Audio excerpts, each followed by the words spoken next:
Well, welcome to this edition of Yada Yahowah Radio. We are uniquely here with both of our main contributors to Family Hour. We've got Kevin in his usual position on top and Captain Kirk beneath him there. Hello, fellows. Yeah, we're going coast to coast from the middle of the Caribbean all the way to California and back here for you. The reason we're pairing up again is that our last episode on Chakmah Choter, which is the wise branch, if you will, using YAHOWAH symbolism, we were headed to Zechariah 6, having finished Zechariah 5. Zechariah 5 was interesting for us because it was used to send my wife to hell. I can tell you she's still here and giggling. So much for that. She may be part of the entourage that takes the evil woman, and likely will be, takes the evil woman to Babylon, but she's just transport. So we had the opportunity to go through Zechariah 5, which was really interesting on how the whore of Babylon is being sent to Babylon. And when the implications of that, of course, are fascinating, because what it does mean is this mortal remnant of Yisrael, that the Adamah Parah, the red heifer, is going to prepare for the arrival of Dod and Yahowah on Towrah, and then again on Kippurim in year 6000 Yah, September, October of 2033, that they are going to retain free will and they will be immortal. I think they'll be very long-lived. I think that they'll have the capacity to live all the way through the 1,000-year period of celebration of Sukkah. But they will have the opportunity to go AWOL if they wish to. It'd be dumb, because we're going to be still producing the YAHOWAH blog. We're going to do our best to teach them and to educate them, and to educate and teach their children. So it will be against all odds that they would choose to rebel. But, think about Adam and Chawah in the garden. Everything about them was a perfect situation. There was no religion. There was no politics. There was no militancy. There were no conspiracies. It was just them and YAHOWAH in a perfect environment. And we're going back to the entire earth being returned to the conditions experienced in Eden. So we're going right back to those perfect idyllic conditions. YAHOWAH being present, his beloved son, Dod, as sovereign. And we're going to be there doing our best to educate and prepare everyone and equip them with the knowledge they will need to prevail. And yet there will be some who choose not Yah. And that, of course, is necessary to maintain free will. And therefore, the evil woman is being carried off to Babylon, where she will have to stay. And this is the whore of Babylon. So after that, the progression has been, we've had two witnesses presented. They're both presented as olive trees, and they're on either side of YAHOWAH's principal image, his logo, this menorah that's spinning over my left shoulder. And they will be responsible for calling this final remnant of God's people, the remnant of Yisrael, back home, because God is returning to reconcile his relationship with his people, not with a church, not with Goyim, not with Christians, certainly not with Muslims, and not with those who practice Judaism, but Yehudim and Israelites who embrace his name and his son and understand what is being done to prepare them. And then immediately during this period, we're going to see YAHOWAH re-intervene again, demonstrably. There's going to be a number of signs in the sky, in addition to what he talks about in Zechariah, which is this scrolling banner that's going to denounce religion and politics. It's going to contain substantial amounts of goddamn religion and Twistianity and Babel. And then also considerable amounts of this the YAHOWAH blog, and mostly of the YAHOWAH blog, but also some of the books, to give everybody the opportunity to make the right decision. So it'll sort of be, I think a lot of this is going to be like we're doing in your shorts, Kevin, where you take what we're saying in these programs, and then you put read it and hear it. If Elia, and not if, when Elia and I are addressing the children of Israel and the world from the Temple Mount, we're using our words. God can also scroll a copy and that can be read in any language of what we're saying above us. Right. Yeah. And we'll call them Yahowah's Kevin Shorts. Kevin Shorts. Yes, Kevin good. Shorts. Can be I can Kevin illustrate Shorts that'll that be too. scrolling there. Do your laundry before the, Yeah, the you big go. event. Clothespin. For those who don't know what I'm talking about, what we do on the Yahowah blog are all longs. We're reasonably verbose, and I've never found any subject that we couldn't turn into 20 or 30 one-hour shows. But that isn't the favored length for the folks on YouTube and Facebook and X. It's closer to 5 minutes is the attention span. And that's pushing it by probably 4 minutes and 50 seconds. 30 seconds, and so what Kevin does each day out of the programs that we do, he takes interesting segments of our hour-long shows and he breaks them into 5-minute shorts. And in those shorts, he has the caption underneath it. He has the words that we are saying so that they can be more effective in their communication. And I think there'll be a number of shorts that'll be part of the scrolling Nesh banner at that time. So after we're told about that, and then God's talking about how he's going to prevail with his people, we find we have this capture and escorting away of the whore of Babylon, which is important because at this point, the whore of Babylon will have 3 parts of her nature that are very troubling in these last days. There is religious Babylon, which is the Roman Catholic Church specifically, and Christianity generally, because it evolved out of the Imperial Roman Empire, which was the progression of those beasts. And now we have a American Pope. So this is fitting right into the prophecies of Yahshua. Second, we have political Babylon, which again, if you go through the progression of events, and it parlays out of Imperial Rome, the country that has encapsulated so much of Imperial Rome with Capitol Hill, with the Senate, and calling itself a republic, be the United States. And of course, the largest military in the world, the United States. And then you have geographic Babylon, which would be the Middle East and Iran, Iraq, Saudi Arabia in particular, and they're the trinity of evil being perpetrated against Israel. I just as a program note before we go on from here, there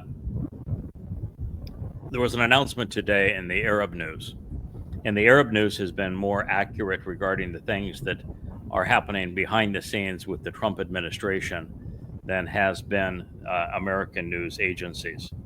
Although this story has been picked up in many significant news agencies, including the Israeli Times, that I was right.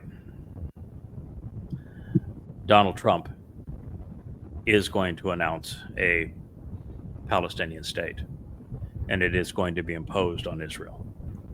And he has allowed Saudi Arabia to invite al-Julani, who is the ISIS Islamic State terrorist that is now in control of Syria, to that summit. And he has invited Abbas, who is the pay-for-slay dictator of the Palestinian Authority that never runs for election because he would be overwhelmed by Hamas's popularity among the Muslims in Israel. He's invited him as well. And he's invited the president of Lebanon for this announcement of a Palestinian state with the Saudi Arabian government saying that Trump has agreed to Mohammed bin Salman's, the Crown Prince's, terms. That is, of course, tragic news, but it's what I have been reporting since November 3rd or 4th of last year, the moment that Trump won the presidency, because it is proclaimed by the prophets. But should this happen this soon, and we know it was going to be put into effect on or before May 22nd of 2026, exactly 12 months from now. And of course, the pieces have to be put into place. And Trump is the type that would make an announcement without thinking through all of the details, like where are the borders and what's the governance going to be. It's just Trump's style to do it that way. And it'll take some time to implement it, but I think that is where, well, I know that's where we're headed. It's just a matter of will he make that announcement, as the Arab media is discussing now.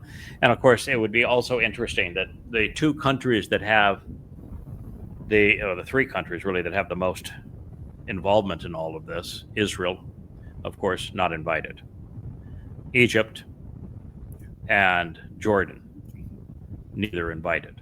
And you might say, okay, so you're not inviting Israel because this is being imposed on them. This is Trump's financial buddies all gathered together to plot the destruction and genocide of Israel. So, of course, they wouldn't want Israel there. And, of course, they're going to drape it all in Neville Chamberlain, peace in our time rhetoric, just as Neville Chamberlain assured that he had negotiated successfully to appease the Nazis by giving them Czechoslovakia. This time, the Neville Chamberlain is Donald Trump and Czechoslovakia is Israel. That the two countries that also were not invited, Egypt and Jordan, and you'd say, well, why wouldn't they be invited since they would agree with the rest of the Muslims? And that is because that MBS shares something in common with Donald Trump, and that neither of them play nicely with others.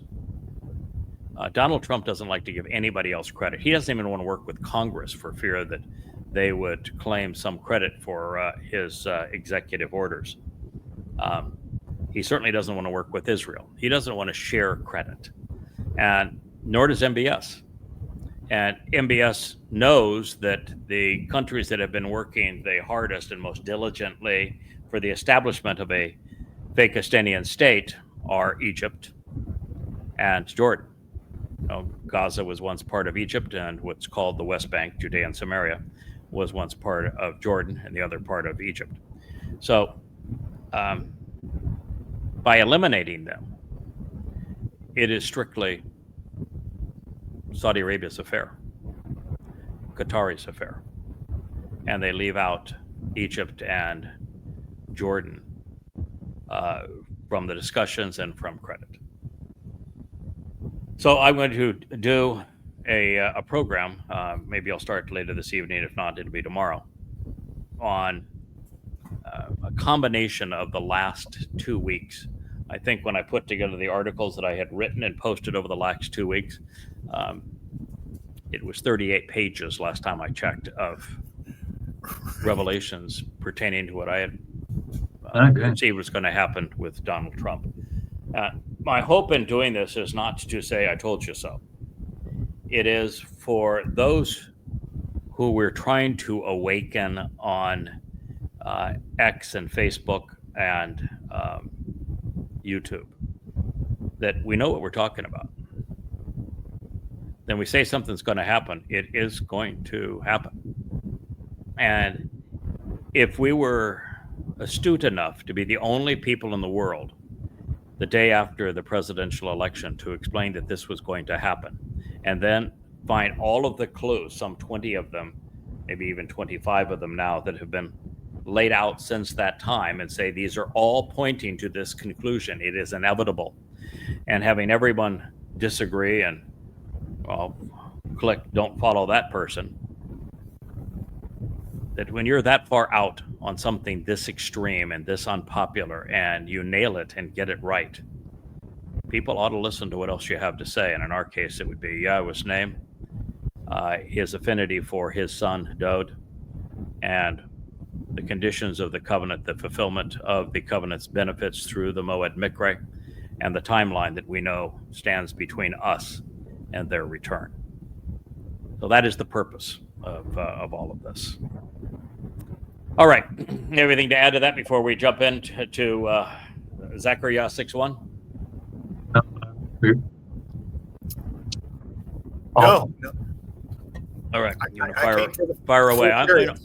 Okay, I'm okay to with constructive criticism here. If you my position has been exceedingly extreme. You know, I am not a liberal. I'm too conservative politically to be a Republican. So I'm not saying this because of some political affiliation. I'm saying this because the prophets revealed it, and I have watched closely and been exceedingly observant and have noted all of the evidence along the way that has indicated this is true. And in terms of news events, political events, international events, pursuant to the world as we know it, this is the single biggest event in the last at least 100 years. That's how big this is. Because the last time somebody traded someone else's land for peace with an entity as ruthless, diabolical as Islam is when Neville Chamberlain in the UK gave up Czechoslovakia, which wasn't his to give, to Adolf Hitler and the Nazis to appease them. And this time it's Donald Trump giving up Israel to Muslims like Saudi Arabia and Qatar to appease them. And the last time we played this game, it led directly and almost immediately to World War II. And some 55 million people died just in the war, and about 200 million people died in the events prior to and in the aftermath of that war. This time, it's a much bigger deal because rather than 60 million Germans, we are now dealing with 2 billion Muslims. Islam is far more ruthless and genocidal than was Nazism.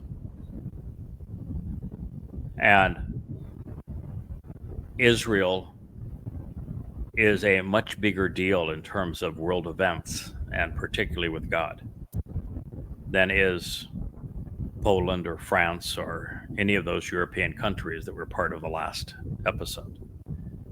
So this is going to lead to world war. It's going to cost millions of Jews their lives, and it's going to cost billions of people worldwide of their lives. It's going to cripple the United States.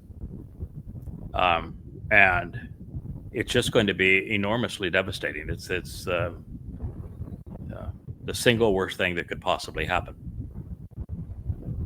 So I would like to say one little thing. It just this has got to confirm to anyone that's followed a little bit, even a little bit of our programs and the books, that this confirms the timeline.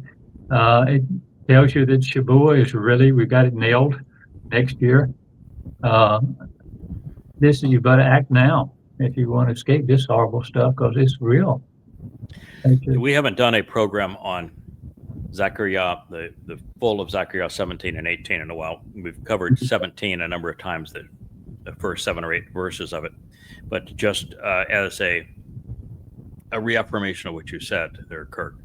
Yes. Zechariah, Isaiah, not Zechariah, I'm sorry, Yeshaya, Isaiah. Yes, You know, one of the challenges here of trying to do multiple programs and then posting all day is you get one name in your brain, like we're going to talk about Zechariah, but we're actually dealing with Yeshaya. Yeshaya is Isaiah. That Yeshaya, Isaiah 17 and 18 is among the most important prophecies in the Torah, particularly relative to international events. and the harvest of God's people.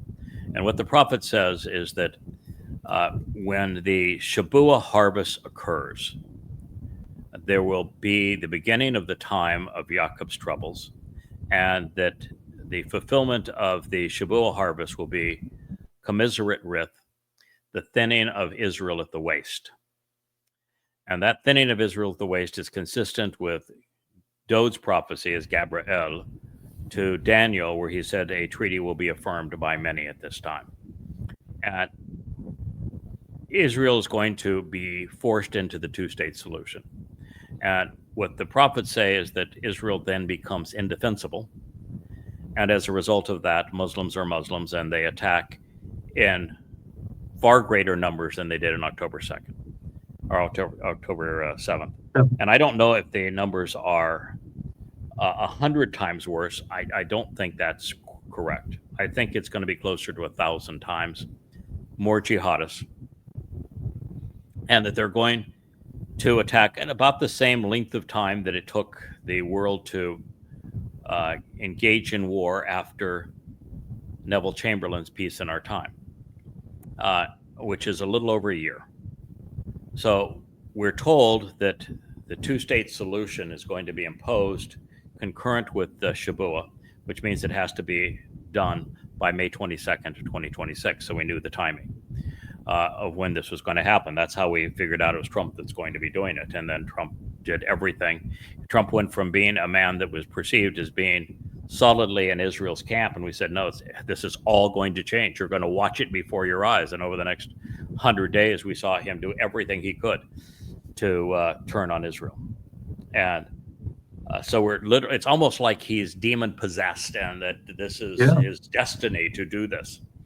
Now, I'm not saying he is demon possessed, but I said it's almost to that extent, watching him play out this in this way. And then we know that as a result of this, and Israel, the prophets say, becomes indefensible, and then Yahowah uses the term that the jihadists flood into Israel at a rate that is so great that there are not enough soldiers and enough weapons to stop them. And that they will go into Israeli homes, and they're going to rape Israeli women, and they're going to be terrorists. They're going to engage in torture, acts of abduction and mass murder. They're going to do October 7th. But according to the prophet Yoel, it's going to be so horrific, it's going to be worse than anything Israel has ever faced. So it's worse than October 7th and the Holocaust combined. So we knew that was the case. And then in Yahowah 18, there are some 50 different attributes that indicate that the country that is responsible for abandoning Israel and putting Israel in this spot, selling the weapons to her foes, and then selling Israel out, undermining the country, being the final endorsement for the two-state solution, is the United States. Mm-hmm. So we simply put the pieces together, and this is where they led. And we have no pleasure in denouncing the United States or denouncing Donald Trump, but that's just where the pieces fall. And everything we read and see is consistent with what the prophets revealed. And I would just leave with one other thought, is that we've been studying Yahowah and Yoel and the other prophets of Yahowah, Zechariah, for some time. What is their percentage of getting stuff right versus wrong? 100% right. 100%, yeah. 100% yeah, they've never missed. They aren't going to be wrong this time. All right, so this is Zechariah 6:1. We're going to go into territory that has been brought forth into a very popular religion in Christianity, into the book of Revelation. The book of Revelation is essentially paraphrased stories that are plagiarized from Yahweh's prophets, and in some cases Ezekiel happens to be the biggest source, and he was a non-prophet. So by the fact that Christianity is so much more popular than any other religion, and they claim Revelation as theirs, even though Revelation is a plagiarized source of prophecy from God's real prophets. By dint of its popularity, the four colored horses and chariots have become the four horses of the apocalypse, and that is not the case. So we're going to find out what God actually said about them, and I think you'll find it fascinating. So I returned, and I elevated my perceptions, lifting my eyes, and looked, and behold, four chariots, riders and vehicles, coming forth from between the two mountains. And these mountains were hills of brassy copper and bronze. So at the beginning here, fellas, just get your opinion. Do you think these are actual vehicles being pulled by, they're going between the mountains, they're flying horses, or is there something else that is being conveyed here? And what about the mountains were brassy copper and bronze? Do you think they're real? What's your first take? No. Well, go ahead, Kevin. It's real, yes, because we have Zechariah, who's a prophet, telling us about it. Now, whether he's telling us these are vehicles, these are orbs, it's the words that were used to in his vernacular to describe what he was seeing. You know, the Merkaba, this conveyance of some sort, and it definitely had colors. You know, I know whether they had a word for ark. They know what a boat. They know what boats are. So it wasn't like it was a flying boat or something. Like he used Merkaba for a reason, because it had something with it. It conveyed people in it, wheels, whatever it was, and then even being pulled by horses. You know. Yeah. Well, he's very explicit that it's pulled by Zeus, and Zeus can speak of two things. It's a flying bird, or it's a stallion kind of a horse. Mm-hmm. So your view is that whether or not it's an actual chariot and an actual flying horse, that it's the closest thing to that based upon the vocabulary of the day. That's what my guess would be. Yeah, absolutely. Okay. Mm-hmm. It could be What do you made think, out of Bert? light, though. Well, I think it could be made out of light as well. You know, we talk a lot about that. So it could be something of that order and appear to him like that. Or he had no other way to compare it to. Yeah. What he's describing is what he's seeing, and what we see is light.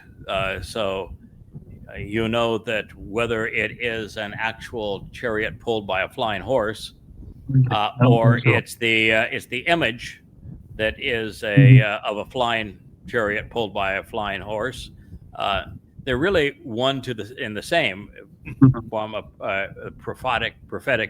What did you see? Because all we see is light. So I think that I think you're both correct. I do think that he is describing what he saw as accurately as he can in the words of the day. There is a vehicle called a Merkaba, which is a vehicle that would hold a rider, and these are wheeled vehicles, although they are elevated. They're not on the ground. In this case, they're between the hills of brassy copper and bronze. And later he's going to mention in the next statement that they're pulled by Zeus, which in Hebrew could either be a horse or a bird. Put the two together, you have a flying horse. Mm-hmm.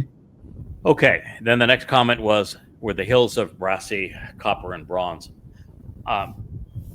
The hills that I think he's talking are the only two hills that matter at this point. Olives and Moriah. And they're both comprised principally of limestone. And in the morning or in the evening, with the long rays of the sun glistening off of limestone, they're going to take the hue of brassy copper or bronze. You know that. Wow. So Okay. I think that's, again, you're an artist, Kirk, but Yeah. what we see is light. And so he's revealing what he's seeing. He's not doing chemical analysis of the mountains and saying, yes, I find No. these trace elements. No, it's what he's seeing. So I think that the Yeah. mountains and the hills of brassy, copper, and bronze would be, Shining. would be Zion and, not Zion, but, well, Zion is the ridge line of Moriah. So it's Sure. Moriah and the Mount of Olives. And I think this is also important because, as I've shared with you, I've seen the vision of the sacrifice of the red heifer and the way that it's described. And I know all of Yahowah's accoutrements, and I know that the temple layout and the fact that when the Dome of the Rock goes and Alaska Moss goes, and he places the replica of the, and knowing Yahowah, it doesn't even have to be a replica, it could be the actual one from long ago that he's had in safe storage. But the tent of the restoring witness on the Temple Mount, cleansed of the religious scars, there is a 0% chance that Yahowah is not going to orient it correctly, which means it's going to face the east.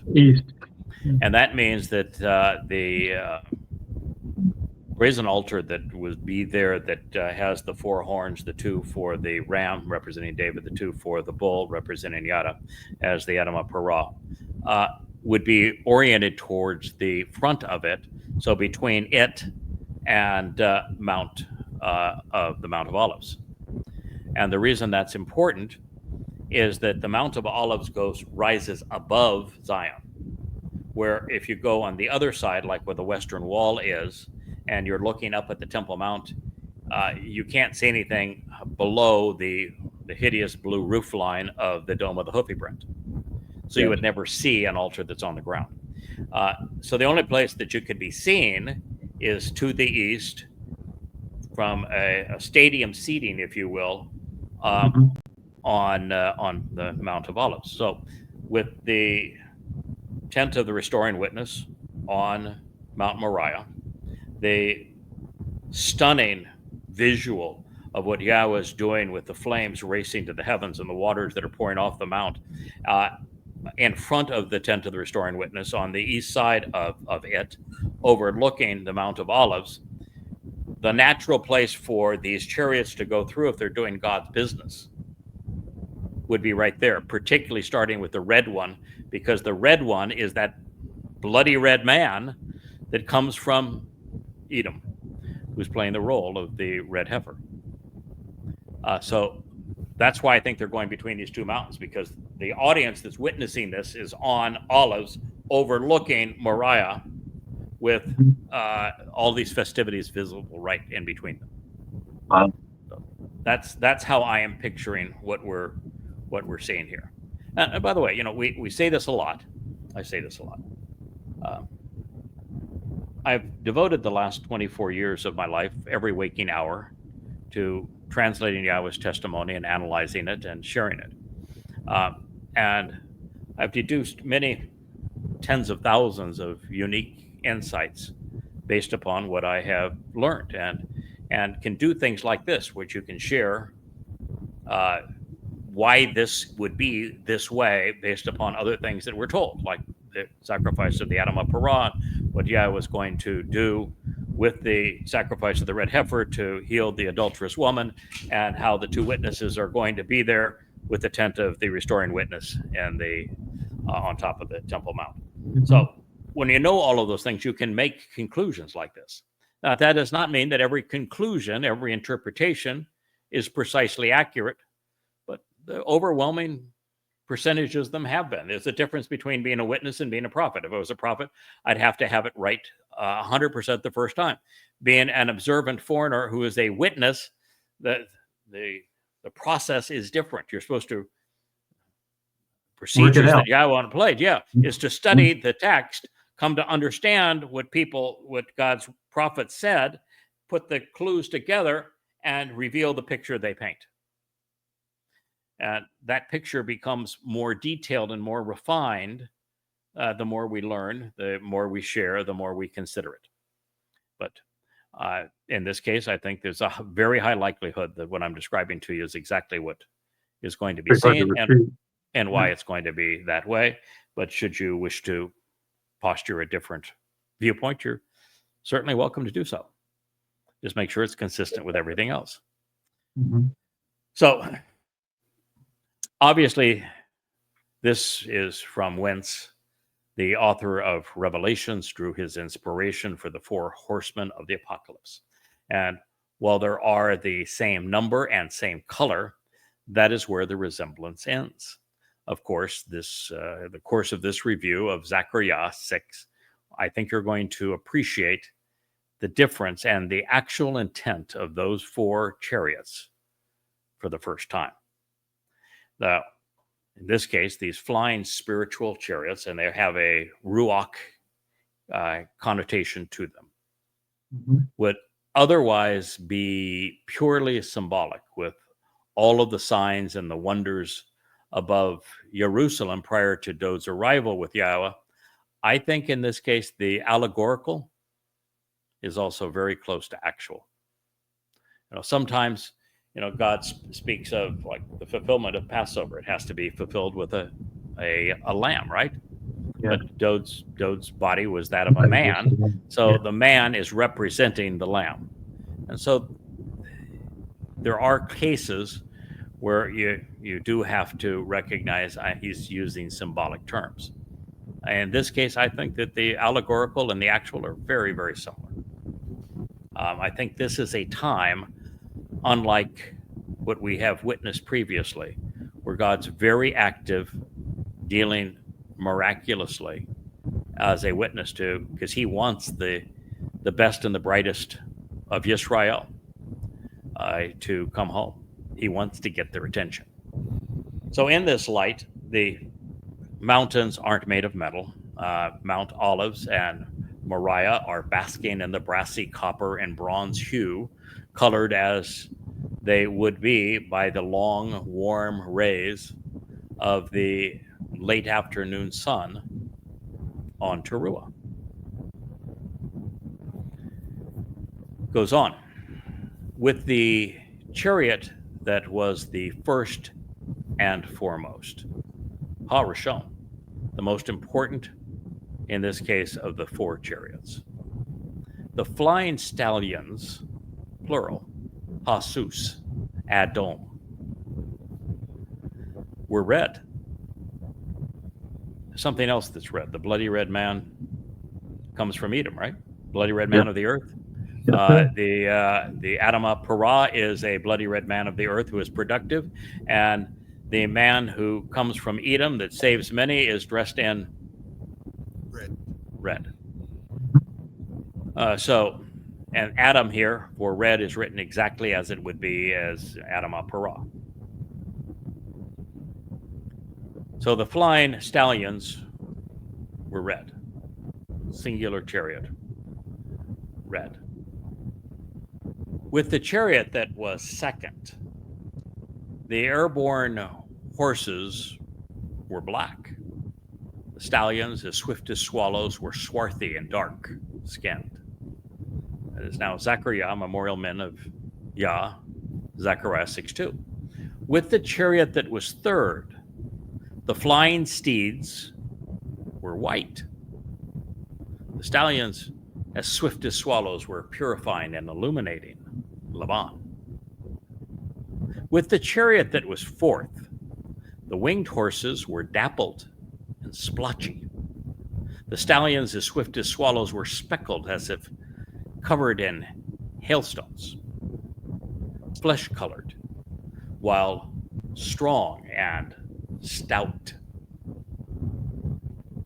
And so I responded to the spiritual messenger, and I said to the heavenly representative who had spoken to me, what is Zechariah's favorite line? What are these, sir? What are we talking about here? Question mark. You got 4. Red, black, white, and dappled are swarthy. Not swarthy, but dappled, speckled. An Appaloosa. Yeah, dappled and speckled. Yeah, well, yeah, an Appaloosa would be the correct term for an actual horse. I think the colors here are symbolic I, of I had one, though. It was what it of the reminded me of. job they're going to be doing. Yeah. So we can think of red, black, white, and mixed, neither white nor black, but something in between for these colors. Now, what I was surprised is that heretofore, when we jump into allegorical rhetoric like this, symbolic rhetoric, that it's usually difficult. It takes a lot of thinking, a lot of study to figure out what these things represent.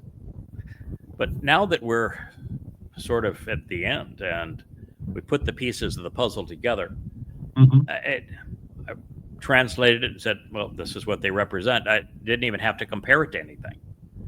So what I'm going to tell you is just what immediately was obvious to me. So while the obvious implication is that for most people that the red horse is for war and that black is for death and that white is for life and that dappled flesh represents those caught in between, it isn't so. At least of the Rishon, the first and foremost steed. And this conclusion is based upon three factors. One, the Adom does not leave Jerusalem. Remember a snarky God answering a question about where are you going? what's gonna happen to Asher once we're gone, and he came back with, so where do you think you're going? We spoke about Yeshayah, Isaiah 17. After the Towrah gleaning, Yeshayah 17 is quite clear that the parah, this bull, stays. He sacrifices his life as the Adam of parah. So, yeah, where are you going? You're not going anywhere. Where's the red chariot going? It's not staying right here. So that was the first. It doesn't leave Jerusalem, and these wars by this time are going to be enveloping the world. The Adom, second, is presented similarly to Adam Parah, the bloody red man of the earth who is productive. And this moment, he's going to be sacrificing his life at this very moment in Jerusalem. Third, Yahweh is bringing his most treasured from around the world to the Choter so that he can wash and prepare them for Dod's return.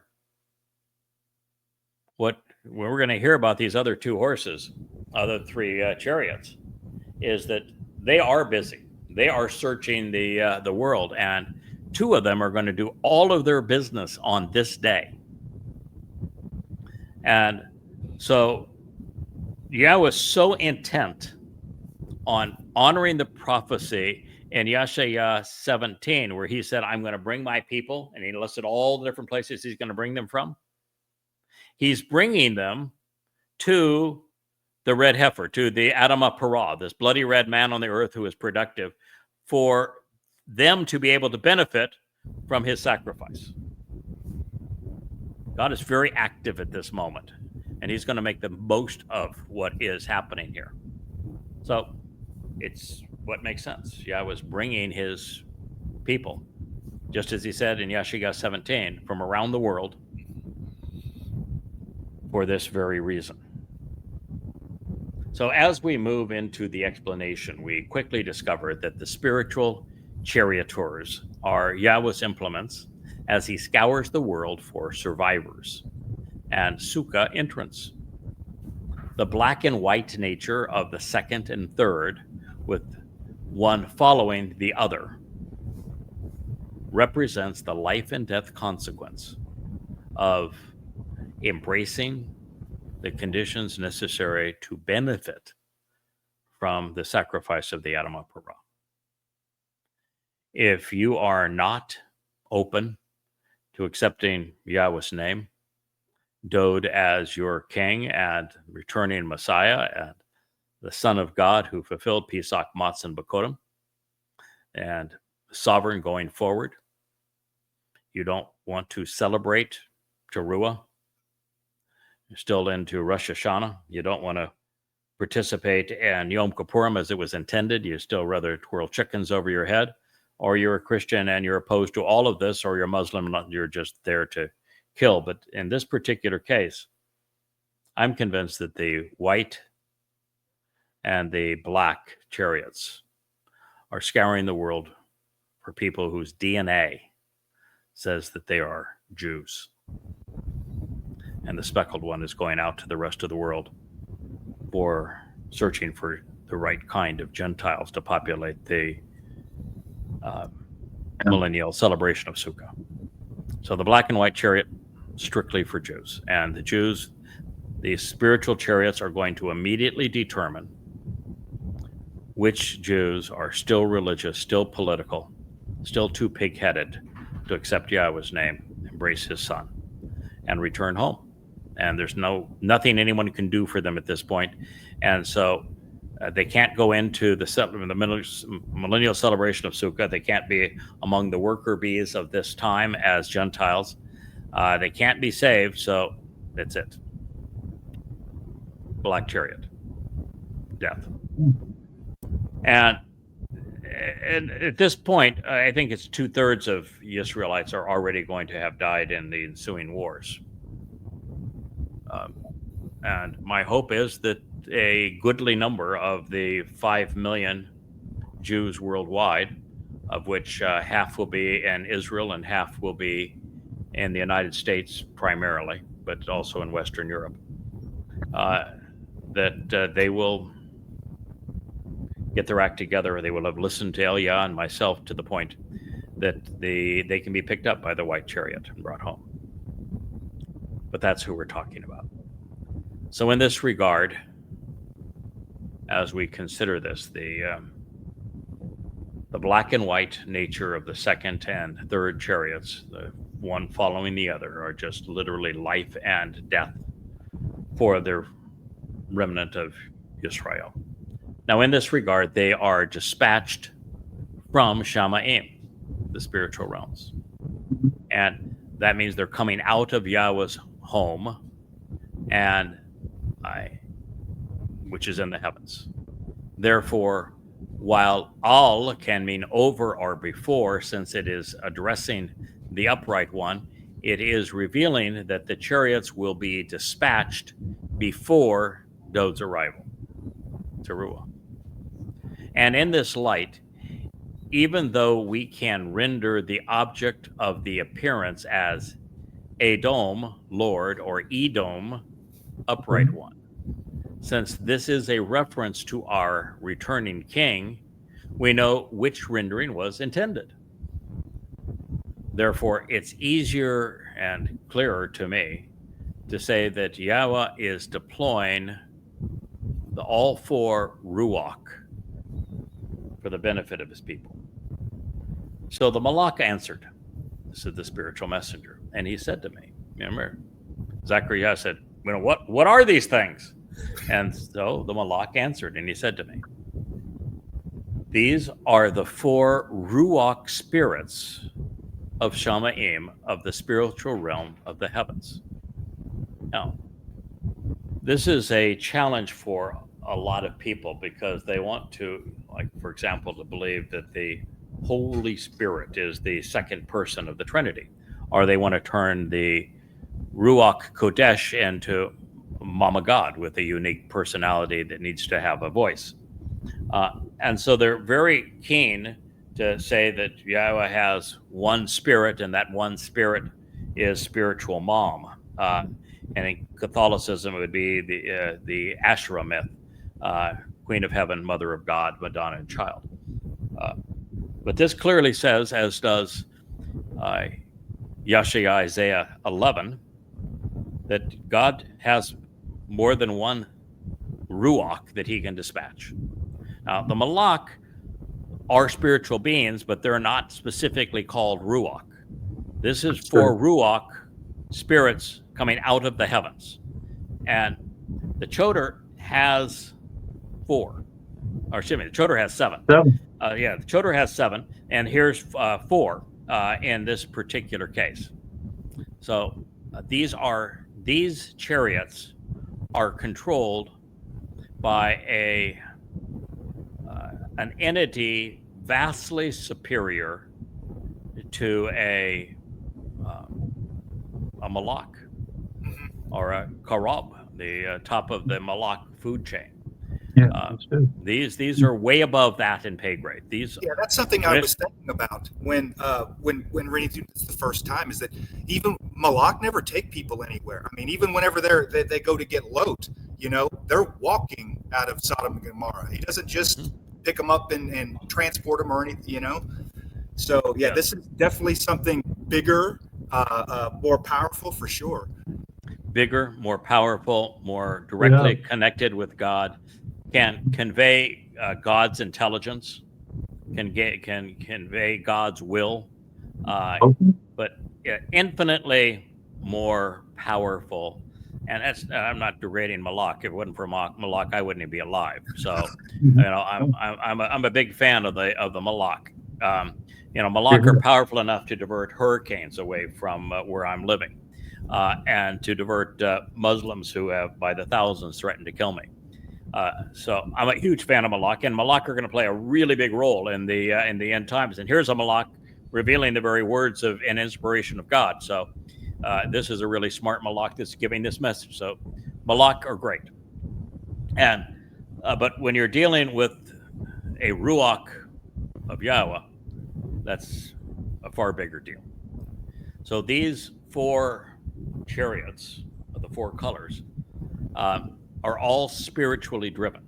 That also ties more closely into the red one not being of war, because Yahweh's Malak are not going to, Yahweh's Ruach are not going to fight or start a war. They're not even going to mitigate a war.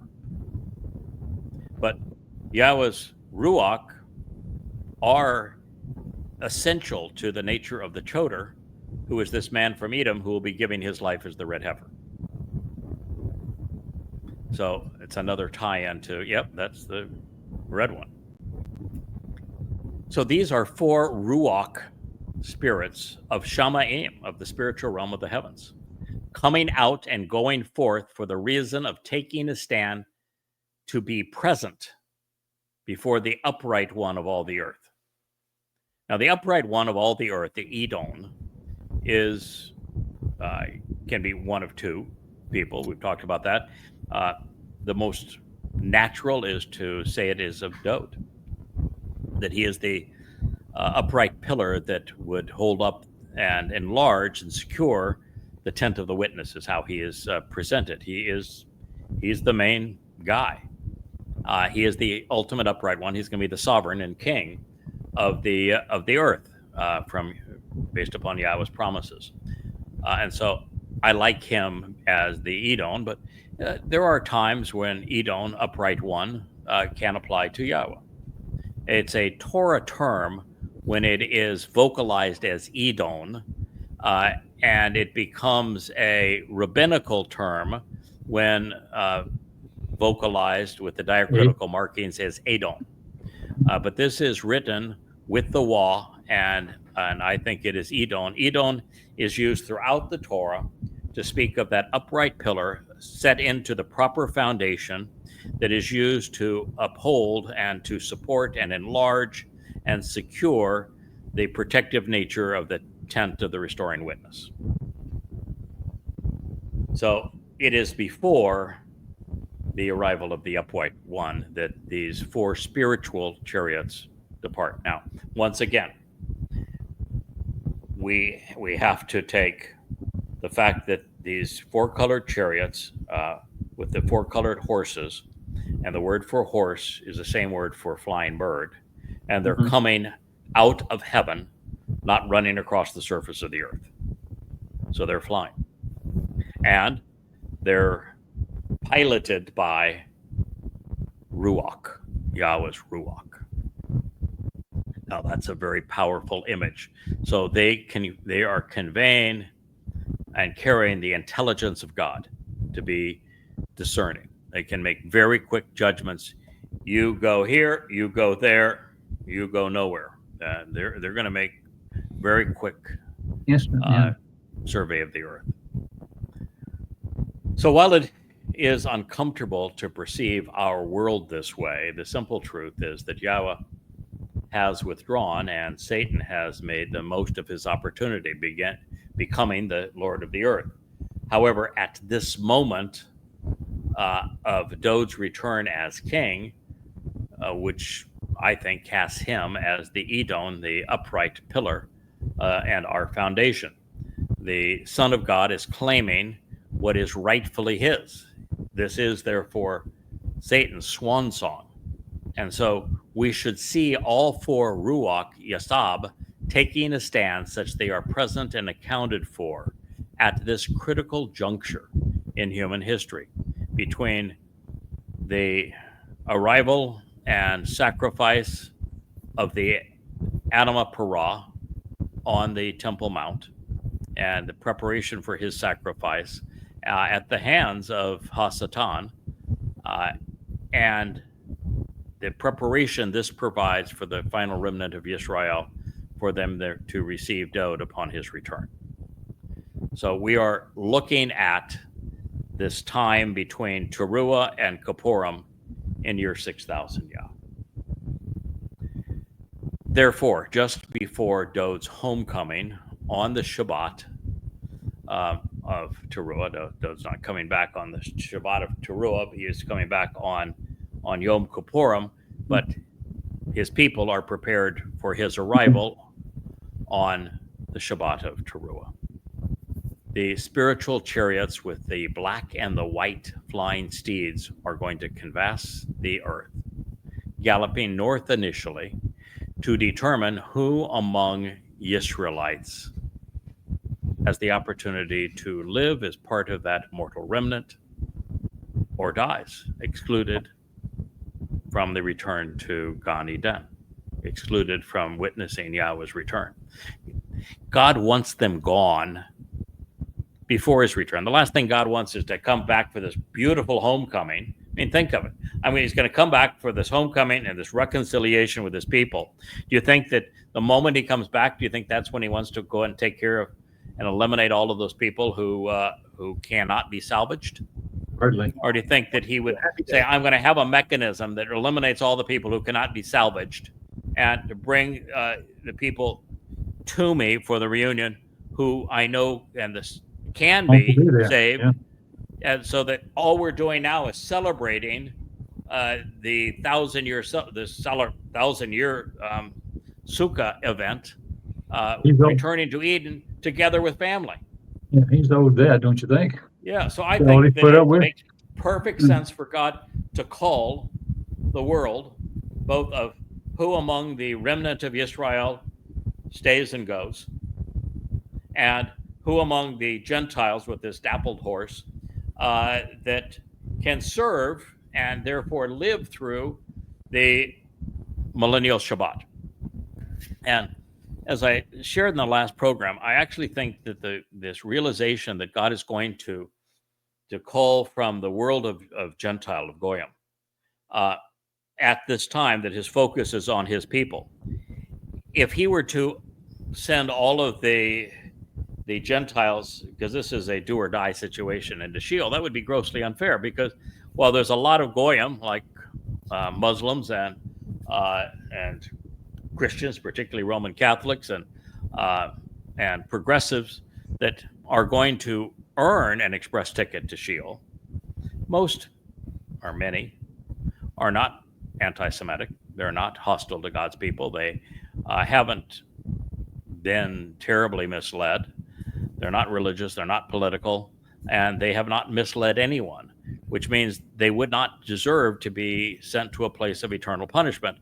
They would deserve to have their souls either cease to exist, or this very unique time where they're brought into the millennial Shabbat to work, to be of service, which is vastly superior than any other option could possibly be for them.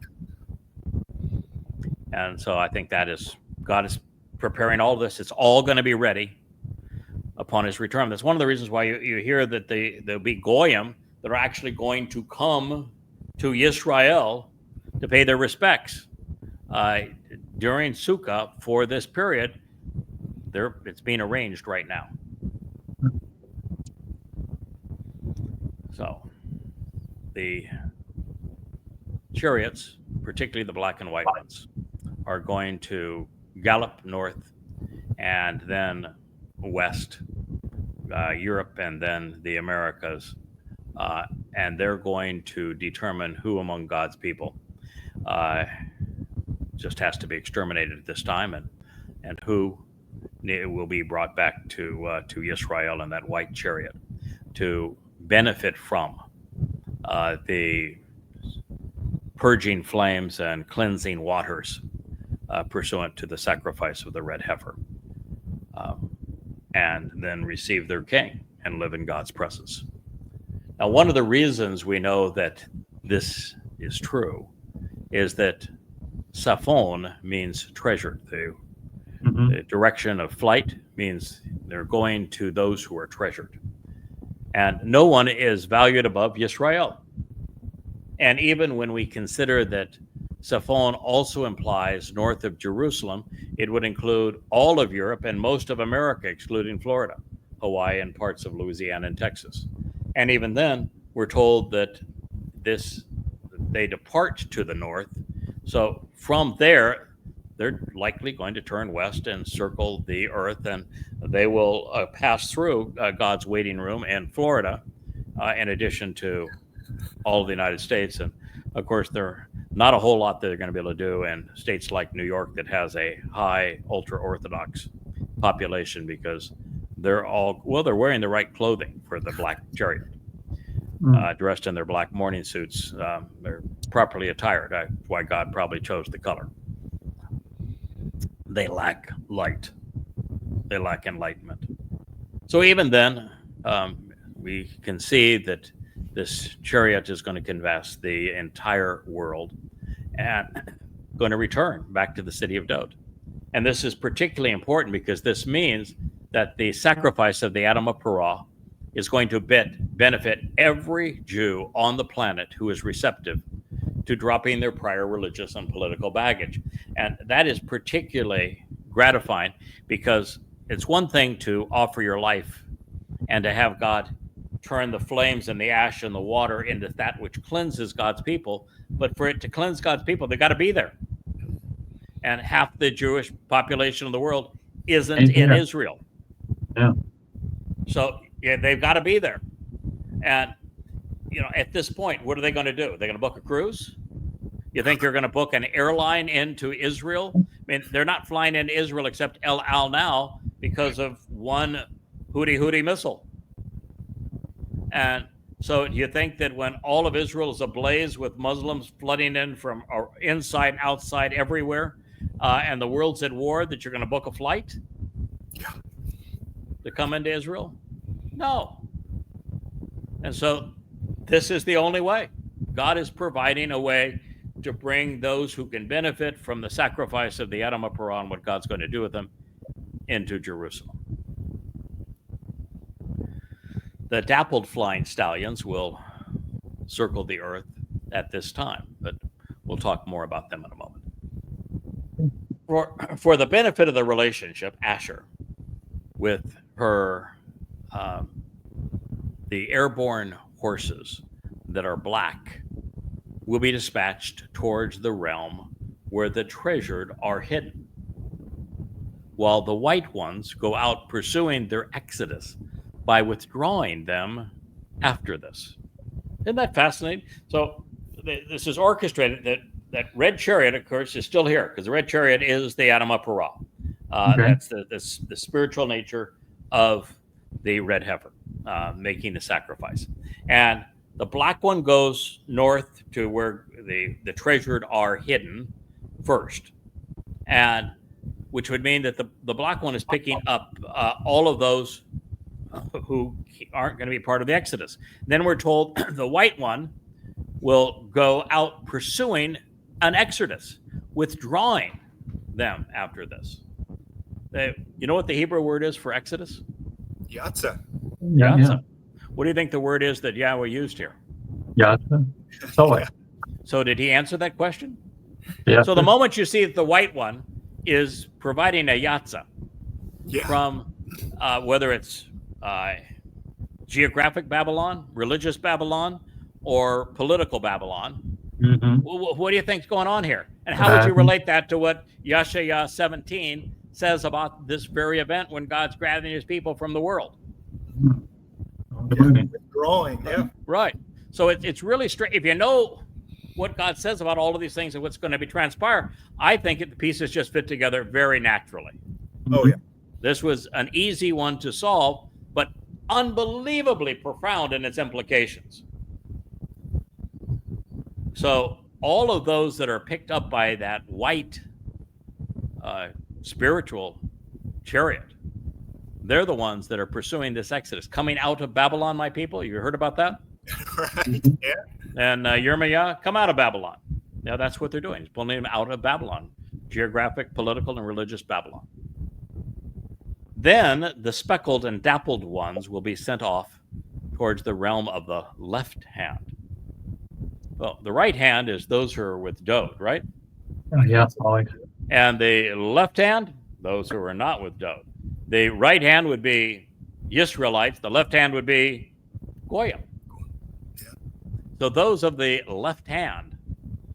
Sorry about that, Leah. I know you're a left-hander, but you're still you're That's just a coincidence. Jew foremost. Yes. The speckled and dappled ones are sent off towards the realm of the left hand. So that's after this exodus. This is after the black chariots eliminates those Yehudim who have no hope. They overly religious, overtly political, the conspiratorial, the progressive. They're just gone. That's what this black horse does. So they're not around for Yahweh to have to deal with when he returns with Job. And the white chariot is conducting a Yatza exodus, bringing his people home, withdrawing them. Then after all of that, the fourth chariot, it takes its time. It's in no hurry, but it's going around the world. It's got 10 days to do this. And it's going to collect all of those who are of the left hand, but can remain as part of a remnant of Goyim. So every Yehud and Yisraelite on the planet who can be redeemed will be returned supernaturally to Jerusalem. Supernaturally. And, I had my first time when I went over this with Leah about a week ago. She says, I don't like it. I don't like it. And so what don't you like? I don't like flying horses. It reminds me of Pegasus. I don't want flying horses. And I said, so what do you suppose, that God charters a flight for them? You want Don't go American. A cruise ship? I mean, what are you looking for if God doesn't do this way? And how is he going to bring people all around the world to benefit from the sacrifice that I'm being asked to make if he doesn't do it this way? He says, all right, okay. Not to mention the choosing aspect of it. I mean, there's an intelligence here that they have to choose who's in the black and who's in the white. I don't want that. They got a yada, don't they? Yeah, well, I don't want that responsibility. Well, no, they're ruach of Yah. Yeah, so yeah, no human is capable of making that, because it's not, at this point, they have not made a declaration to accept Yahweh by name necessarily. They haven't made a declaration to accept the 5 terms and conditions of the covenant. They haven't celebrated the Moed Mikrei correctly. If they had celebrated Pesach, Matzah, and Bakurim, they'd be part of the Towrah harvest. Right. So none of these people have got their act together yet. Okay? Yeah. So there's no response from them that would have qualified them for that Towrah gleaning. So that's the timing of it. But there's something about them where they're not overtly political, not overtly religious, where they can be prepared by the Adam HaParah. And again, the Adam HaParah is different. That sacrifice is very different than the sacrifice of Pesach and Matzah combined that makes the person immortal and perfect. Adam HaParah is not making these mortals immortal. It's not perfecting them. It's cleansing them and preparing them, washing away their religious guilt, not for all time and not to make them immortal. It's to prepare them for being betrothed to the returning Messiah and King, Dowd. And so the only means of determining who can benefit from that and who would just be standing in the way and mucking things up is Yahweh's Spirit. That's why Yahweh's dispatching his Spirit to make that determination. That's who's in these chariots. And so they can go over every country of the world where there are Jews and make this determination, even if they pick up somebody who doesn't even know they're Jewish, but their DNA says they are. Get in the back, kid. I'm positive that Yahweh's Ruach can read DNA. Yeah. He's not going to need 23andMe to get this done. But that's why it's not a Malak there. It's certainly not a Choter in there. It's not Kevin and Kirk in a black and white chariot. The Spirit of Yahweh. This is serious business that only God could determine at this point. And he is not determining who's going to live forever. He's not determining who is going to be perfected so they have automatic entrance into Shamaim. He just said, who among my people can benefit from the sacrifice of the Adamah Parah and be there on Yom Kippurim and enter the millennial celebration of Sukkah, such that we can teach them and awaken them in Yahweh's presence in the garden so that they continue to make good choices. So we get to work a lot for a long time, don't we? This is good. We do. Oh yeah, we're going to work for a long time. Yeah, I was trying to. I mean, quite honestly, there are times now when I do look forward to a vacation. I don't think that's unreasonable at this point. And I don't do it during my work day. I do it after I shut down in the evening. I will think about, what are we going to do on our days off? And what I constantly hear is that, you're going to be working for the next 1,000 years. So, and it's going to be enjoyable work. You're going to like the job. Right.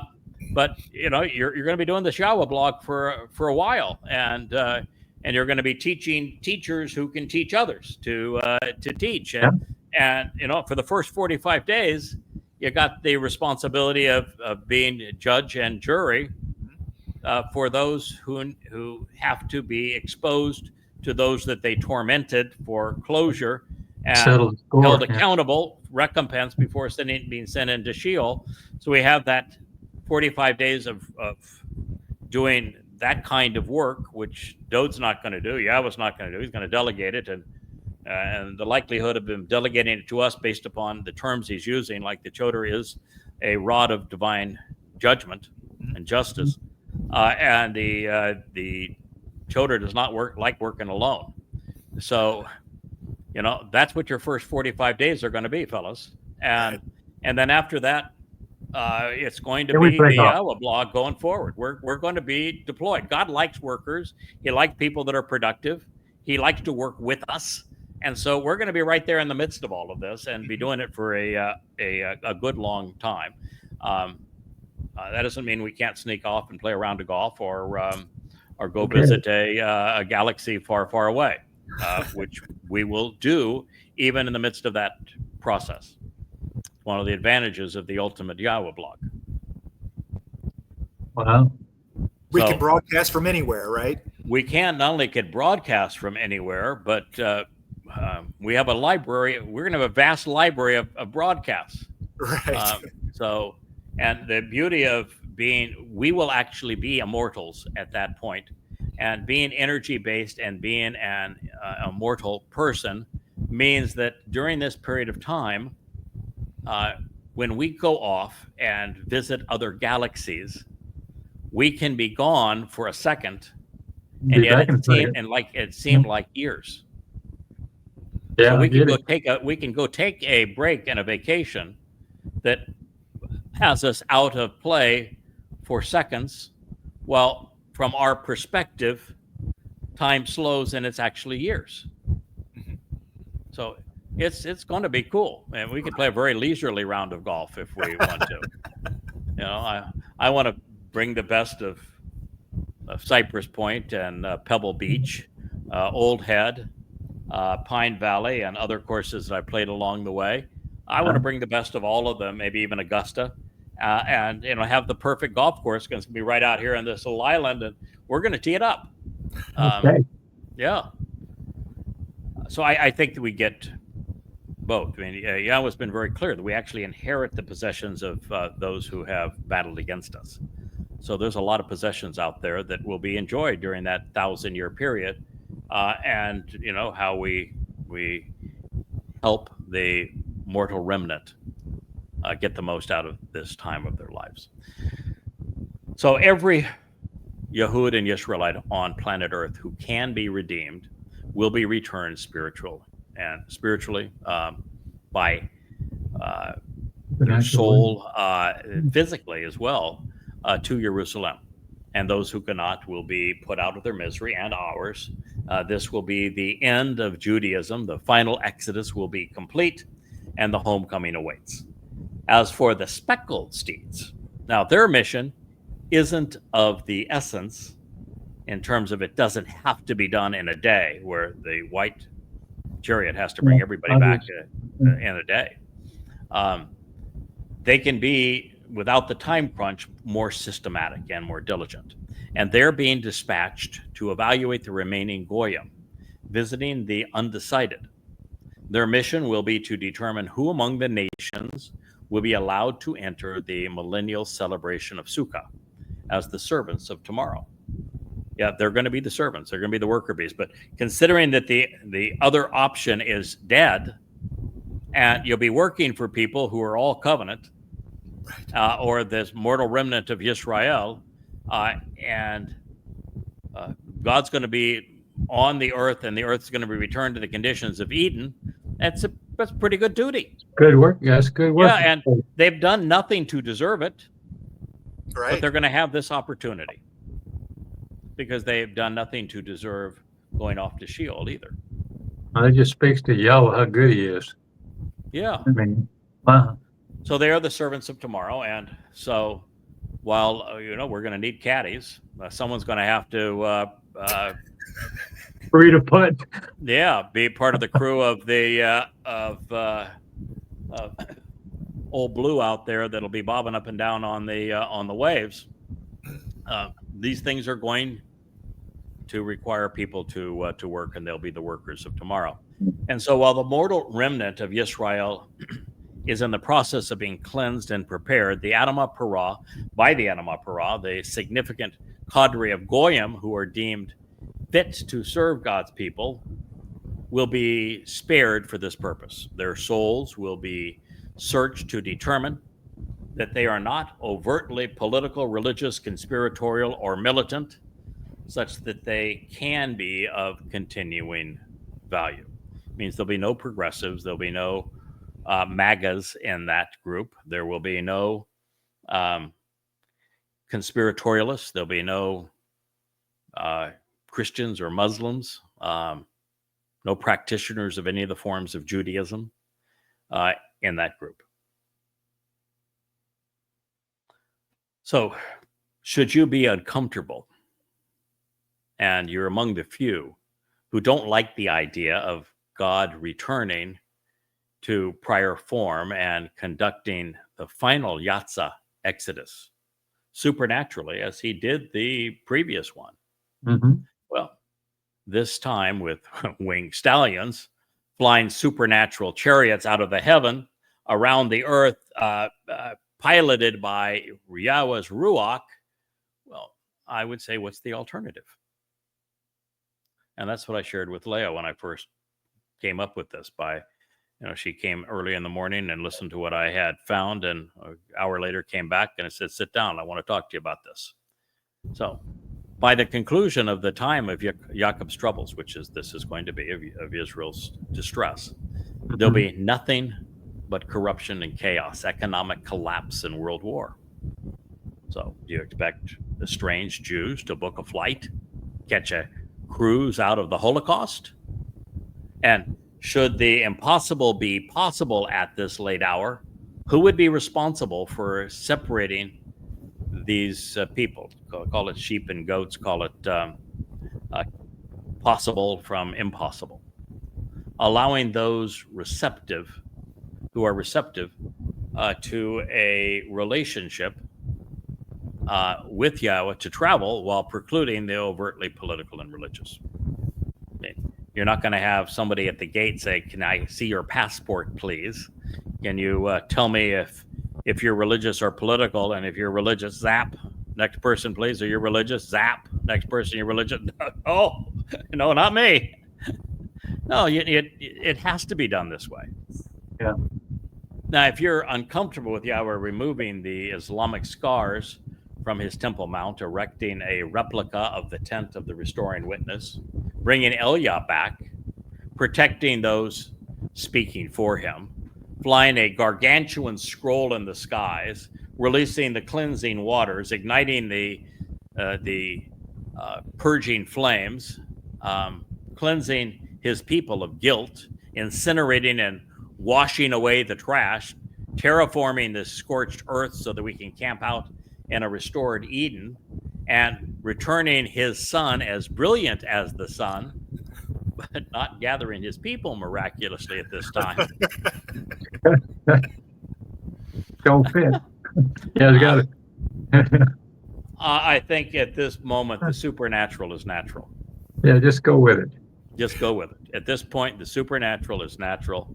I'm quite certain that the allegorical and the actual are very similar. So, should you be on the opposite end of the spectrum and wonder why God didn't perform signs and wonders all along, the answer also should be obvious. It wouldn't have made a difference, and may have actually desensitized his people. I think you're right there. Yeah. Do you recall how the children of Israel responded after the miraculous imposition of the 10 plagues, their release from slavery, the parting of the seas, the glowing summit of Mount Choreb, the presence of his brilliant light and his booming voice in their presence? It didn't even help to kill off the 5,000 by the little statue.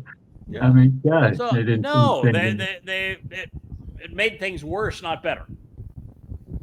So, pursuant to this future necessity during the ensuing time of scrutiny, we're told, when the flesh-colored and particularly robust ones emerge to withdraw, they will search diligently to methodically, walking and traveling through the earth. So there's a difference here. First, these horses are twice said they're robust, they're strong, they're workers, because these are the workers going forward. And they are going to have a yatsa. They're going to withdraw these people, but they're going to be very methodical in their walking and traveling. This is lahalak, walk. Yeah, they're going to go through the earth very methodically. And he said, journey about. He's speaking now to this dappled. They're neither fish nor fowl. They're not necessarily good, not necessarily bad. They're in between. And he said, journey about, diligently moving through the earth. So they halaked through the earth. This is Zechariah, remember Yahweh, 6:7. Now, every new layer of knowledge underscores, I think, the original assessment, as does what follows. During this time of the Adam, the red steed, which is when the Adam of Parah, as the red heifer, is sacrificing himself as Zebo Men Edom, the one coming from Edom, dressed in Adom, red, to save many. There will be a final search and recovery mission or potential beneficiaries. It's going to be conducted among the Saphon, treasured ones, and rendered in black and white. Yes or no, life or death. Now, these spiritual steeds will search the world for the last vestige of Yisrael, and in the process, they will be extinguishing the lives of those who will not live to see Yahweh's return, while returning with those who will benefit from the sacrifice of the red heifer on this glorious Yom Towrah day, as the long rays of the sun transform the hills of the Mount of Olives and Mount Moriah into a glowing copper color.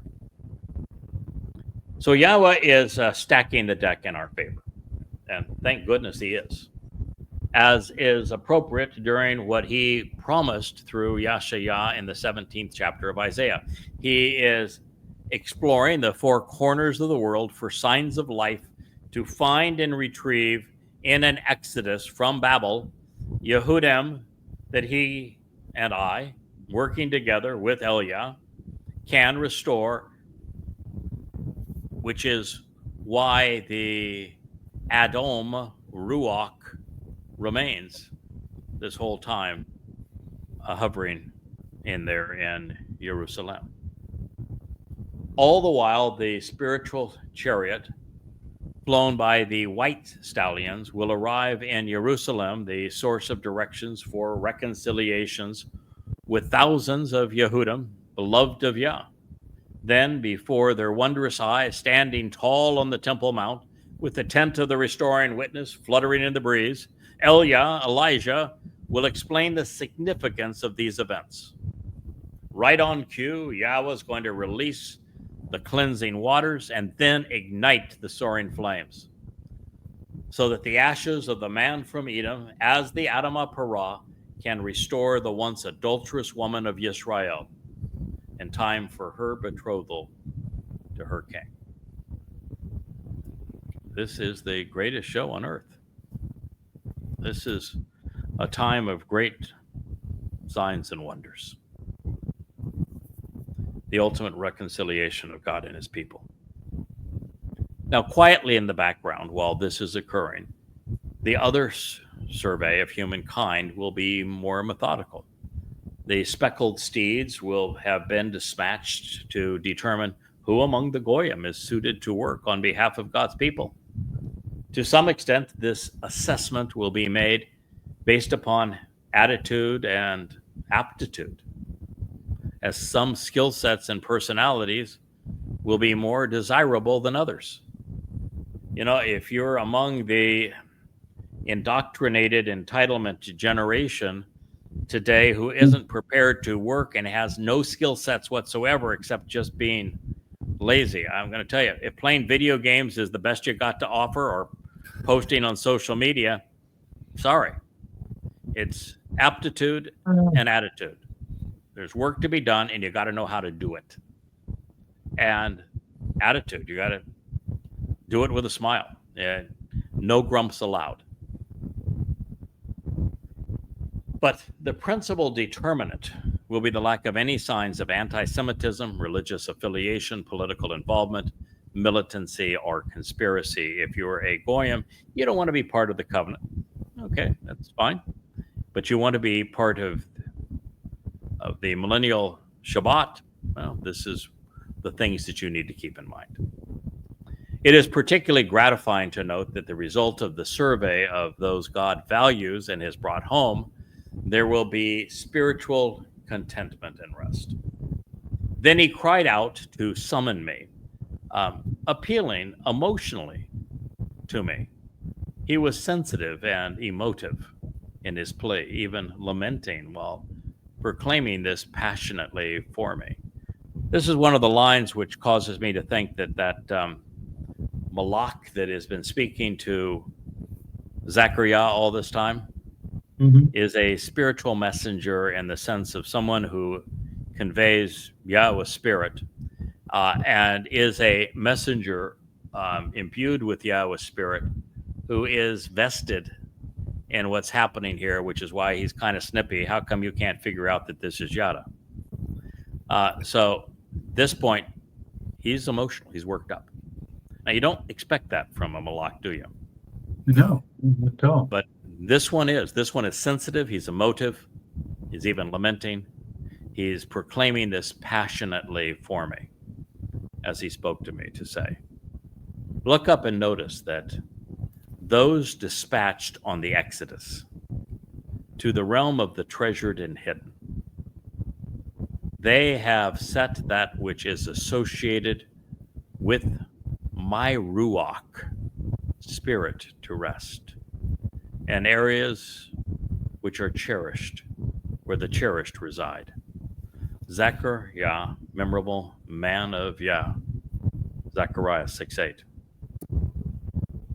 So this is suggesting that that Malak has human qualities. Either has human qualities, or he, like Yahweh, and Ruach is a feminine noun, but he who sent the Ruach is masculine, and Malak. Well, actually, Malak isn't a feminine noun; it's masculine, so we can stay with that. So this Malak, the Ruach would be feminine noun. Malak is masculine noun. That this Malak is emotive. This Malak has the human capacity for emotion. So does Yahweh, but Yahweh is not a Malak. So the Malak cannot be Yahweh. And Malak by themselves are not emotional. They are command-oriented, do what you're told implements. And so there is the high likelihood that just as when we have Dode as Malaki, as Gabriel, and then he is associated with another individual who is serving as a witness to explain what's going on.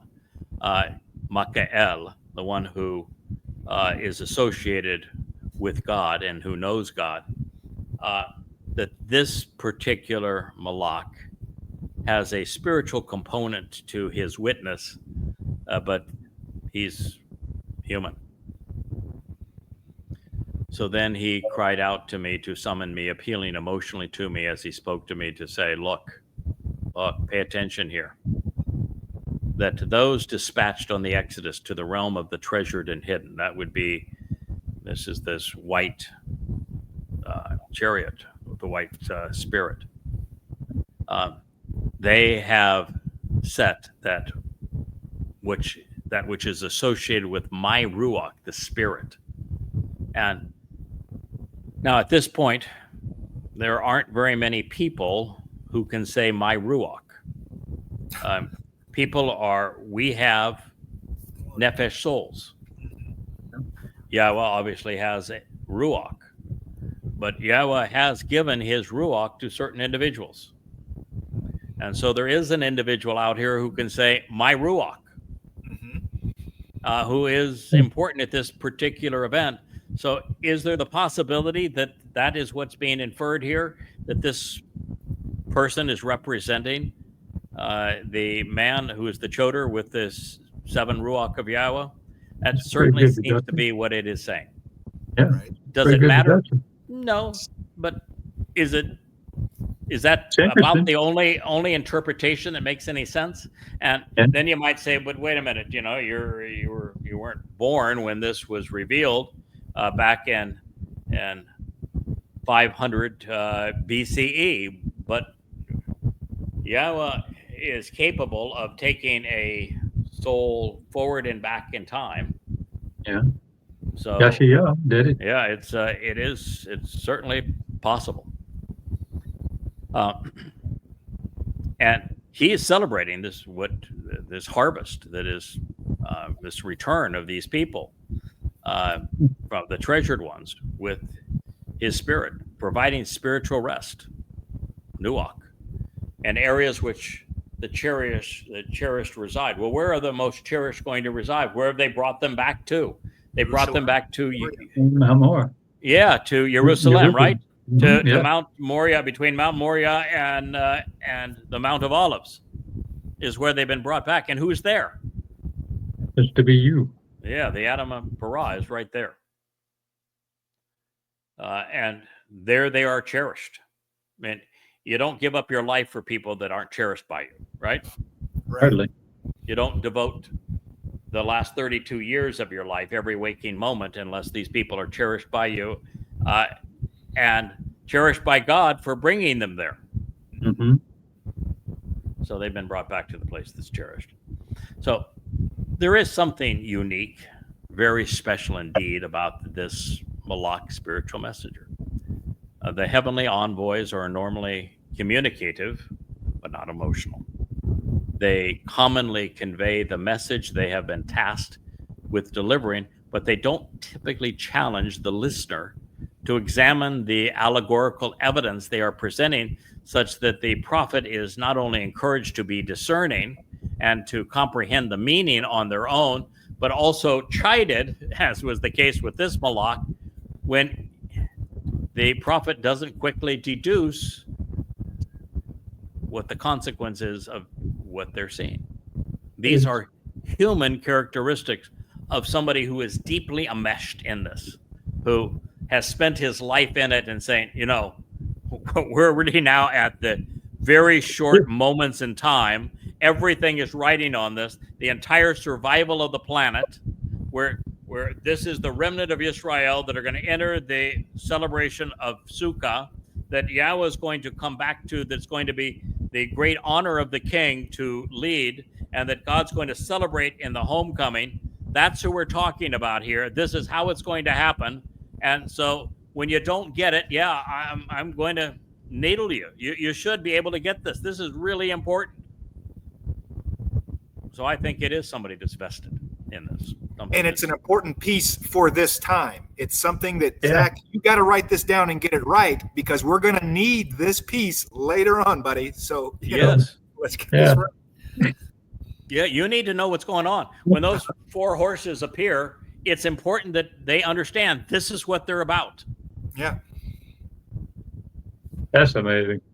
Yeah, I think it's... I know. You're checking your finger, Yahowah. I know.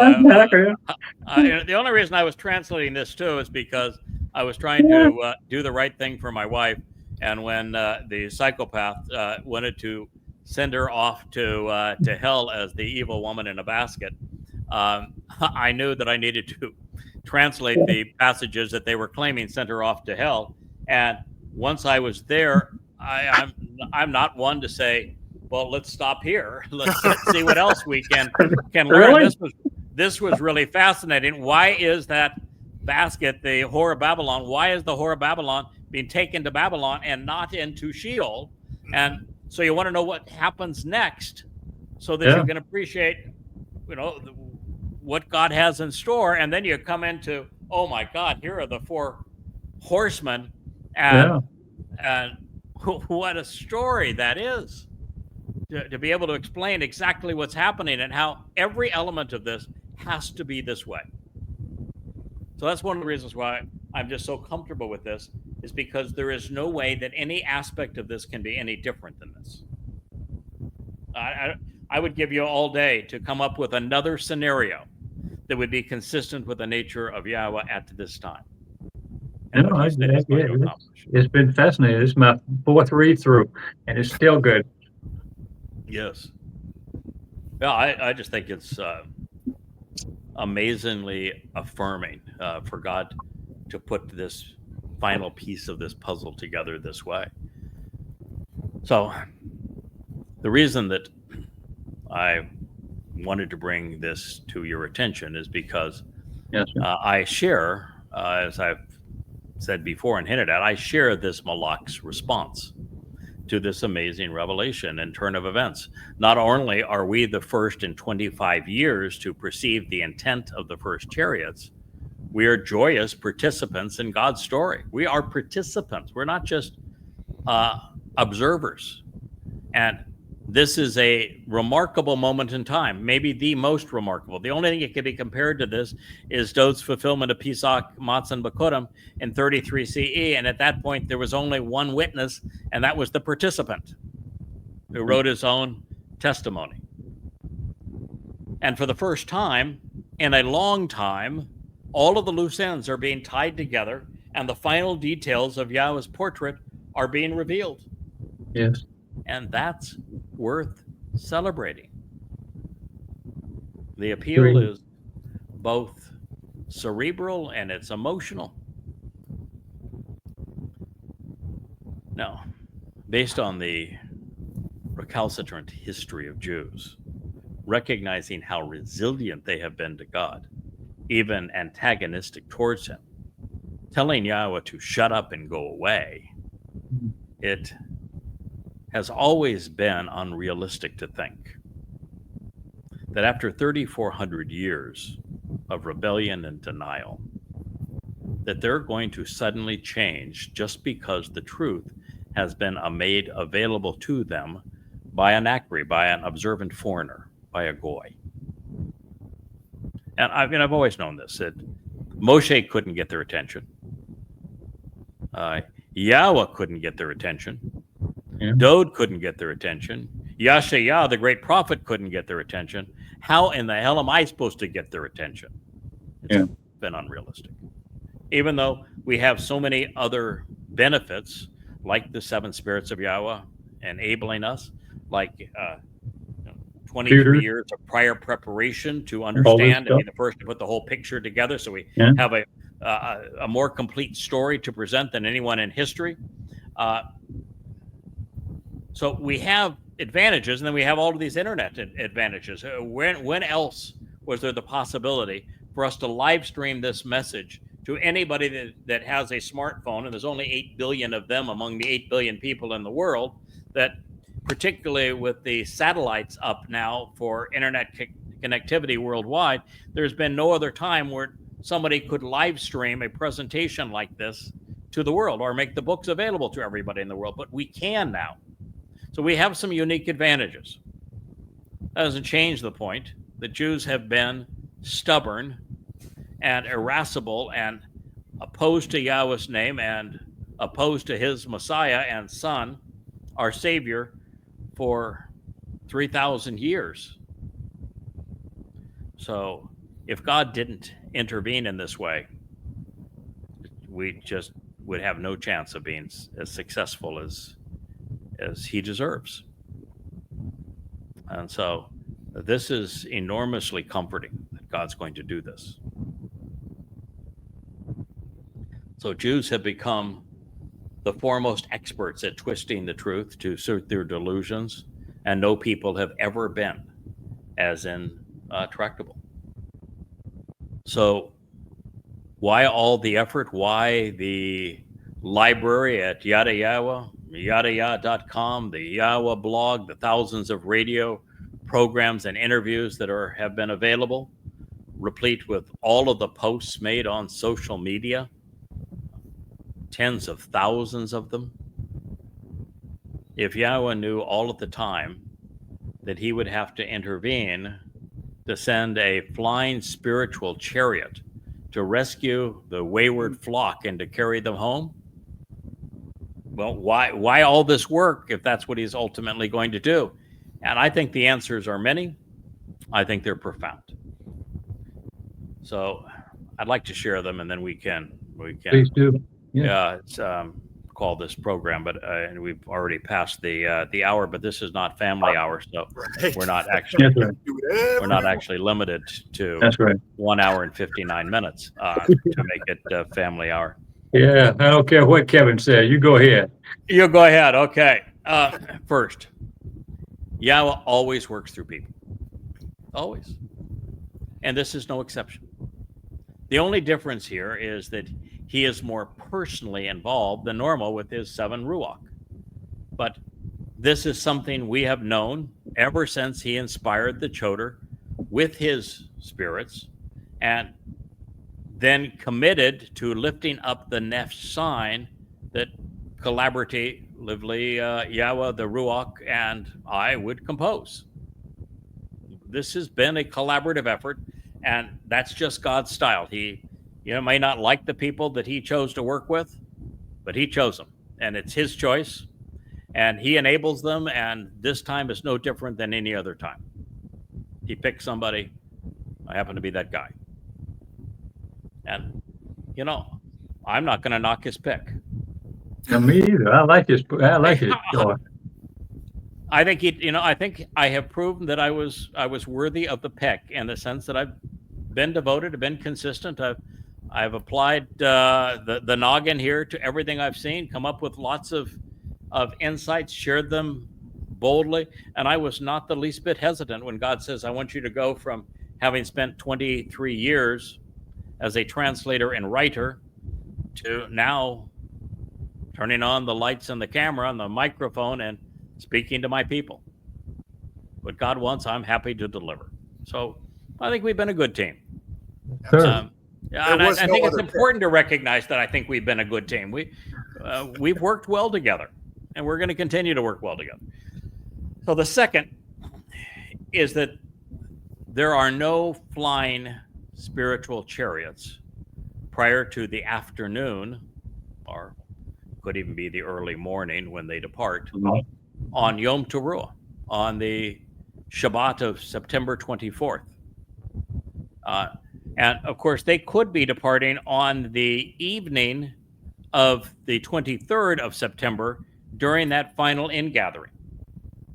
So that could be the sunset hues. It could be the evening, which is Teruah, of the 23rd, when the ingathering is taking place, so they can canvass the entire earth and be back for the time of the brutalization and sacrifice of the Adam Parah before God, and Elia orchestrate this glorious spectacle of the fire and the waters and the ash and this sort of thing.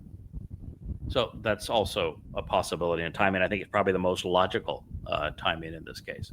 And so that means that the Shabua Katsir and the Teruah Lakot are cultivated independently of this final and physical ingathering of mortal Israelites.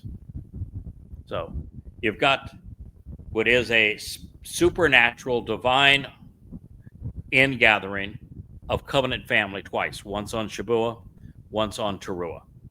And this then commences immediately thereafter,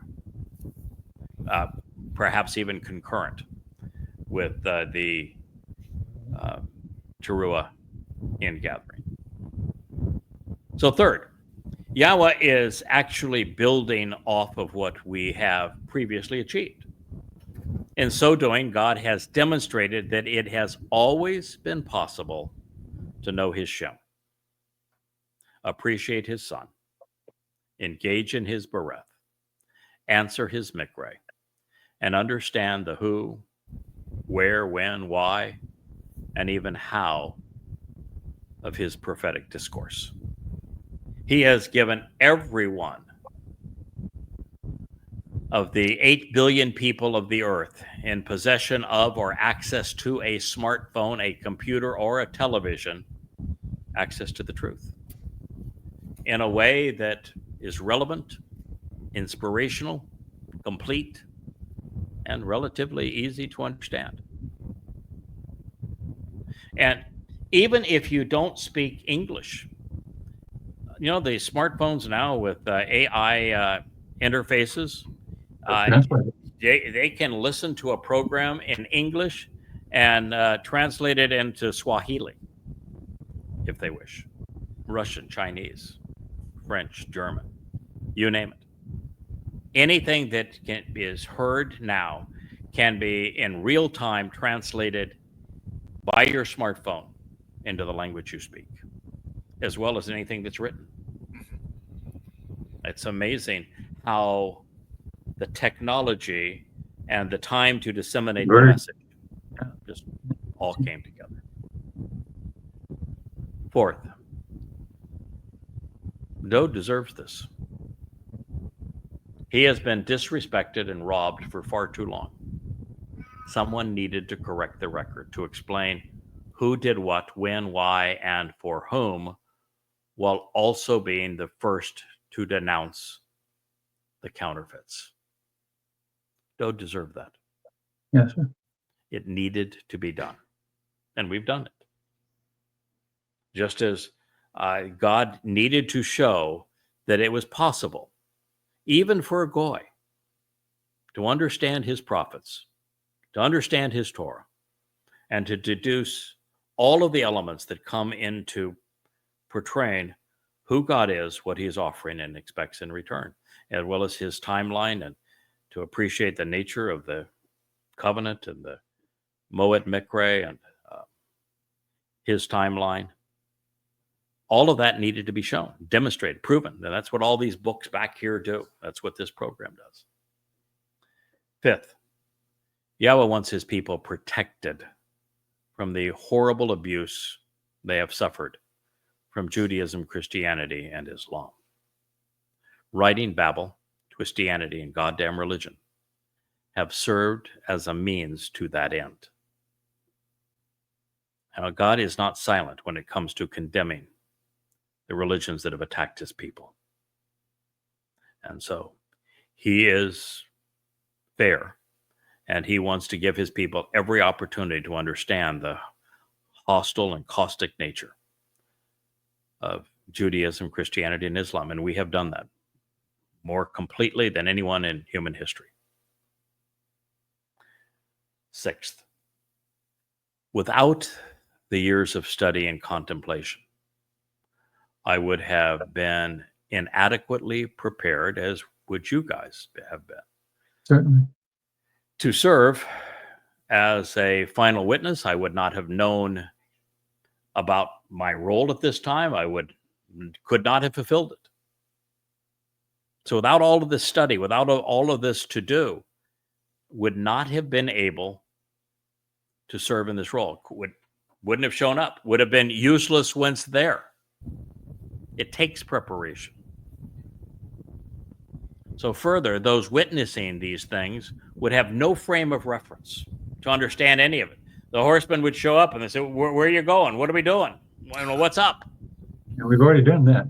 But now they know. Now those who are interested know precisely what's going to happen, when it's going to happen, why it's going to happen, how they should respond when it occurs.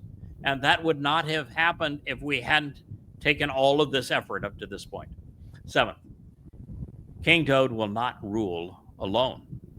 He will have a Bashar herald with the requisite experience and acumen to do the job.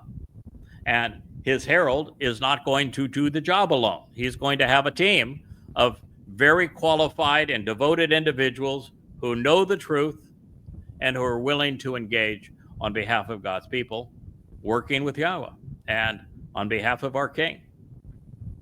Now, this isn't possible. You couldn't co-host this program and serve in the Yahowah blog going forward without the years of dedication. It requires reading these books multiple times, examining them, challenging them, and being part of these kinds of programs to be prepared to be able to do this. Yeah. And so we've had the on-the-job training by Yahowah to perform as he intends. And 8th, it's actually more enjoyable for God this way. And God deserves to smile now and again, don't you think? Yeah. Every day. Yeah, God gets to work with those who are devoted and loyal to him and to his son, while achieving the results that they both desire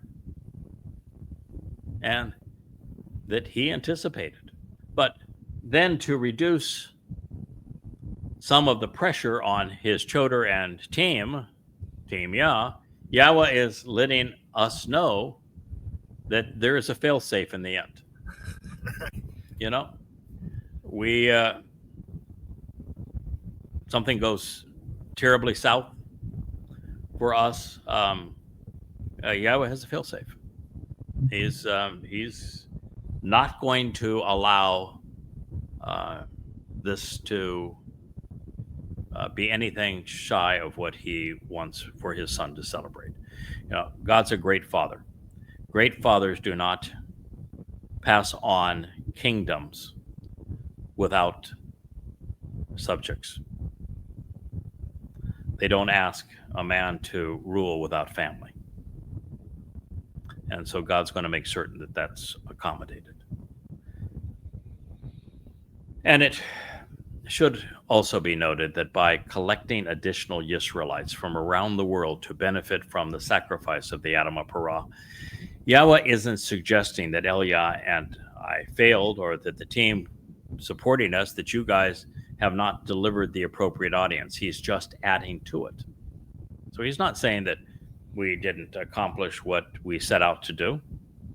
He's just augmenting what we are doing. He's adding more. At a time when there'd be no way for us to bring these other people into Jerusalem to capitalize on this, and they may have all put themselves in a position where they could, based upon what they're hearing, but had no locomotion, and God's providing the get along. Yeah, that's the way I see it. Yeah. They're there. They know they just can't get here. Correct. So he's making certain that the sacrifice is more beneficial, which is an act of great kindness, because with Dode, his sacrifice benefited very few people until we brought people's attention to it. And this time, Yahweh's not going to allow that to happen. There's going to be instant gratification in the sacrifice of the Adamah Parah. So God is explaining how he will go about the final Yatsa Exodus, bringing a world of Yehudim and Yisraelites to Yahudah for the ultimate homecoming. What's more, since the Yisraelites comprising the mortal remnant will only have known Yahweh or recognized Dode for a matter of days, someone is going to have to teach them. And what better way to have a library filled with books ready for the occasion, and this Yahowah blog with thousands of hours of prepared and cataloged testimony, all ready for their listening pleasure. And we are going to get a vacation because, well, they're going to have to go through all of this material. And, if they dedicated 3 hours a night, it's a full year before they get through the books. And we'll have another year's worth of video blog for them to listen to and contemplate. So we can go fishing too. So wow. We can play golf, go fishing, go for a cruise, and go visit a nearby galaxy, or one far, far away. All right. Not that our vacation time is essential to all of this, no, but it actually is, though. You know why? Because Yahweh wants to reward productive work. We're not working just for the sake of working. We're not beasts of burden. Right. God wants us to enjoy the fruits of we have yielded. And now, certainly we can do that by sharing in the joy of this mortal remnant of Israel, and showing in the joy of the spiritual children of the covenant that participated in Shabat and Towrah. But we can also just go off and explore and have fun. Good to me. So it's at work. So and that's being offered to everyone. Okay. So no matter how we contemplate what our God has just revealed through this Malach messenger, this is indeed wonderful. It's encouraging news. It means there will be Yehudim gathered from around the world to benefit from the sacrifice of the man coming out of Eden as the red heifer. In the end, Yahweh finds and delivers the final remnant of his people. And you haven't heard the half of it yet. It gets even better. And again, one of the benefits of all of this is that there are a lot of Jews out there that are actually looking for a red heifer so that they can sacrifice the red heifer and then rebuild the temple. And little do they know, just like the Passover lamb that fulfilled Passover wasn't a lammy, but the Messiah and Son of God, the returning King, Dode. The red heifer is a dude. Ain't a cow either. He's a person. And is provided. Yeah, and he's being provided. You don't have to They go don't have to. They don't have to go to Texas. They don't have to make clone one. Nothing. Yeah. Nope. Without blemish. No, it's already been provided.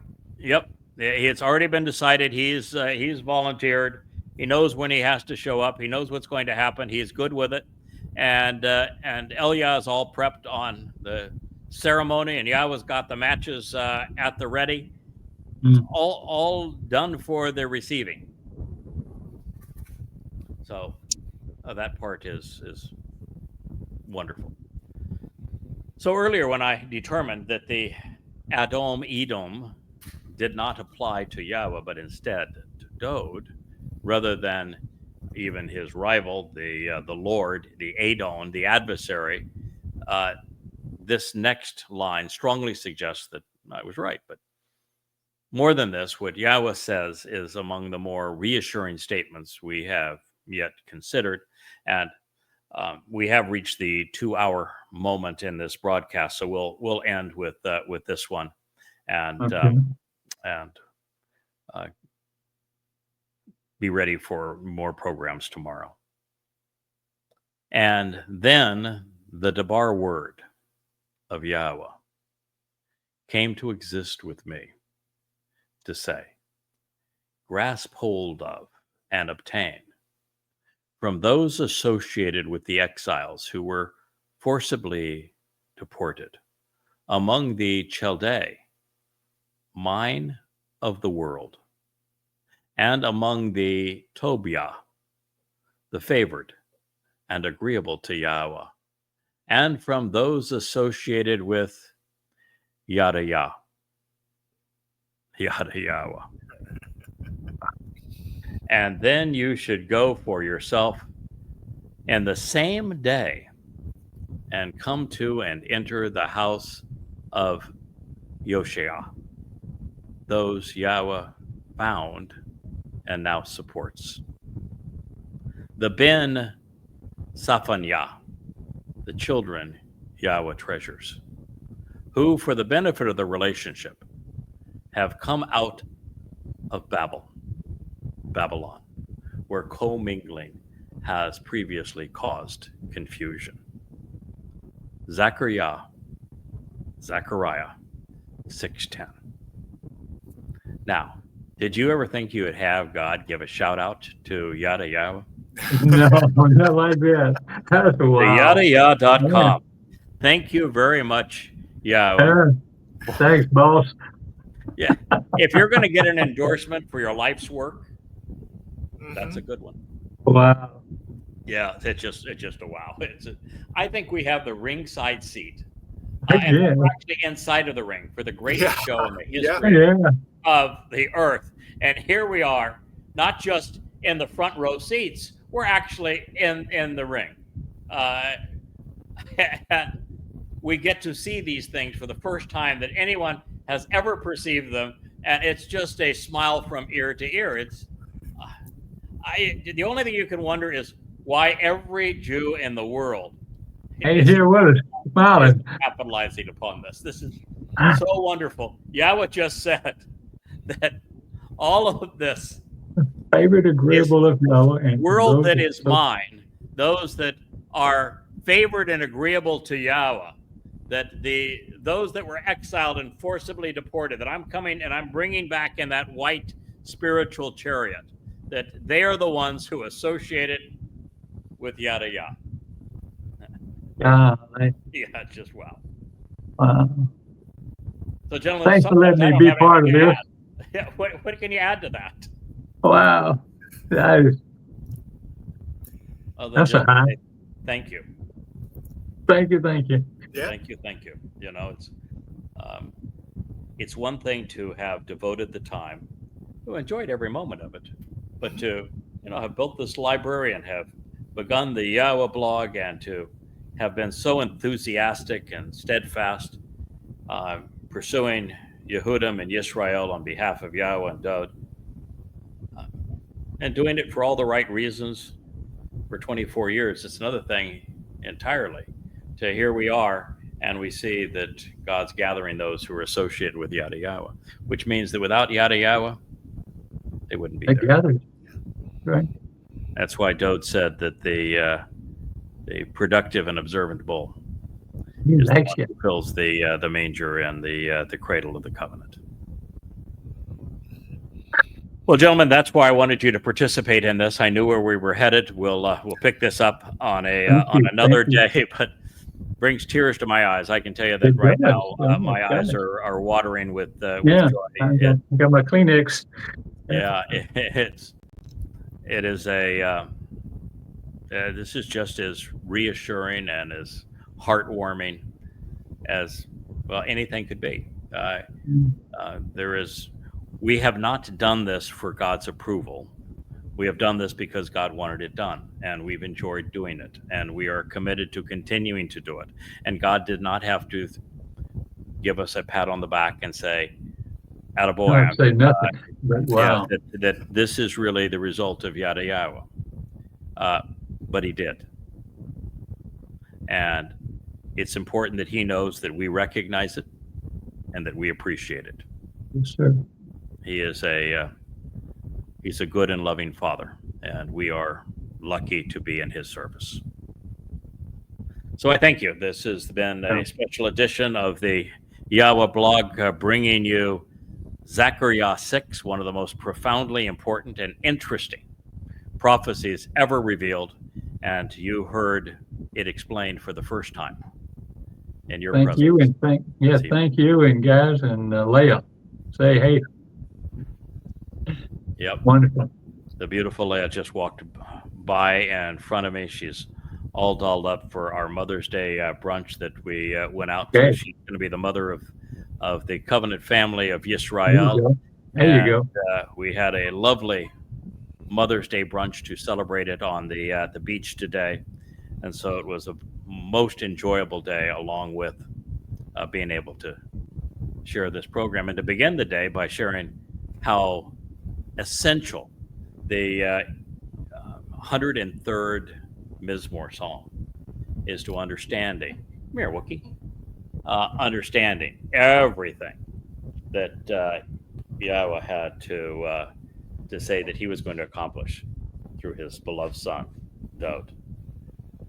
So the Wookiee even wants to say, okay, it's a family show. We got the guys for the family together, and here I am. But no. Oh, there's a dog in the picture. There's that dog. Okay, well, Wookiee, say goodbye, Wookiee. Ruff. Okay, Wookiee is actually kissing the dog and looking at the dog and wagging his tail at the dog. Admiring that dog. And Asher feels jealous, so Asher has grabbed a toy out of Wookiee's bed, and over here to play toy with me. So this is definitely a family program, and we're delighted to be part of Yahowah's family and to bring it to you. Have a wonderful evening. We'll talk to you again. Yo too. Good night. Good night.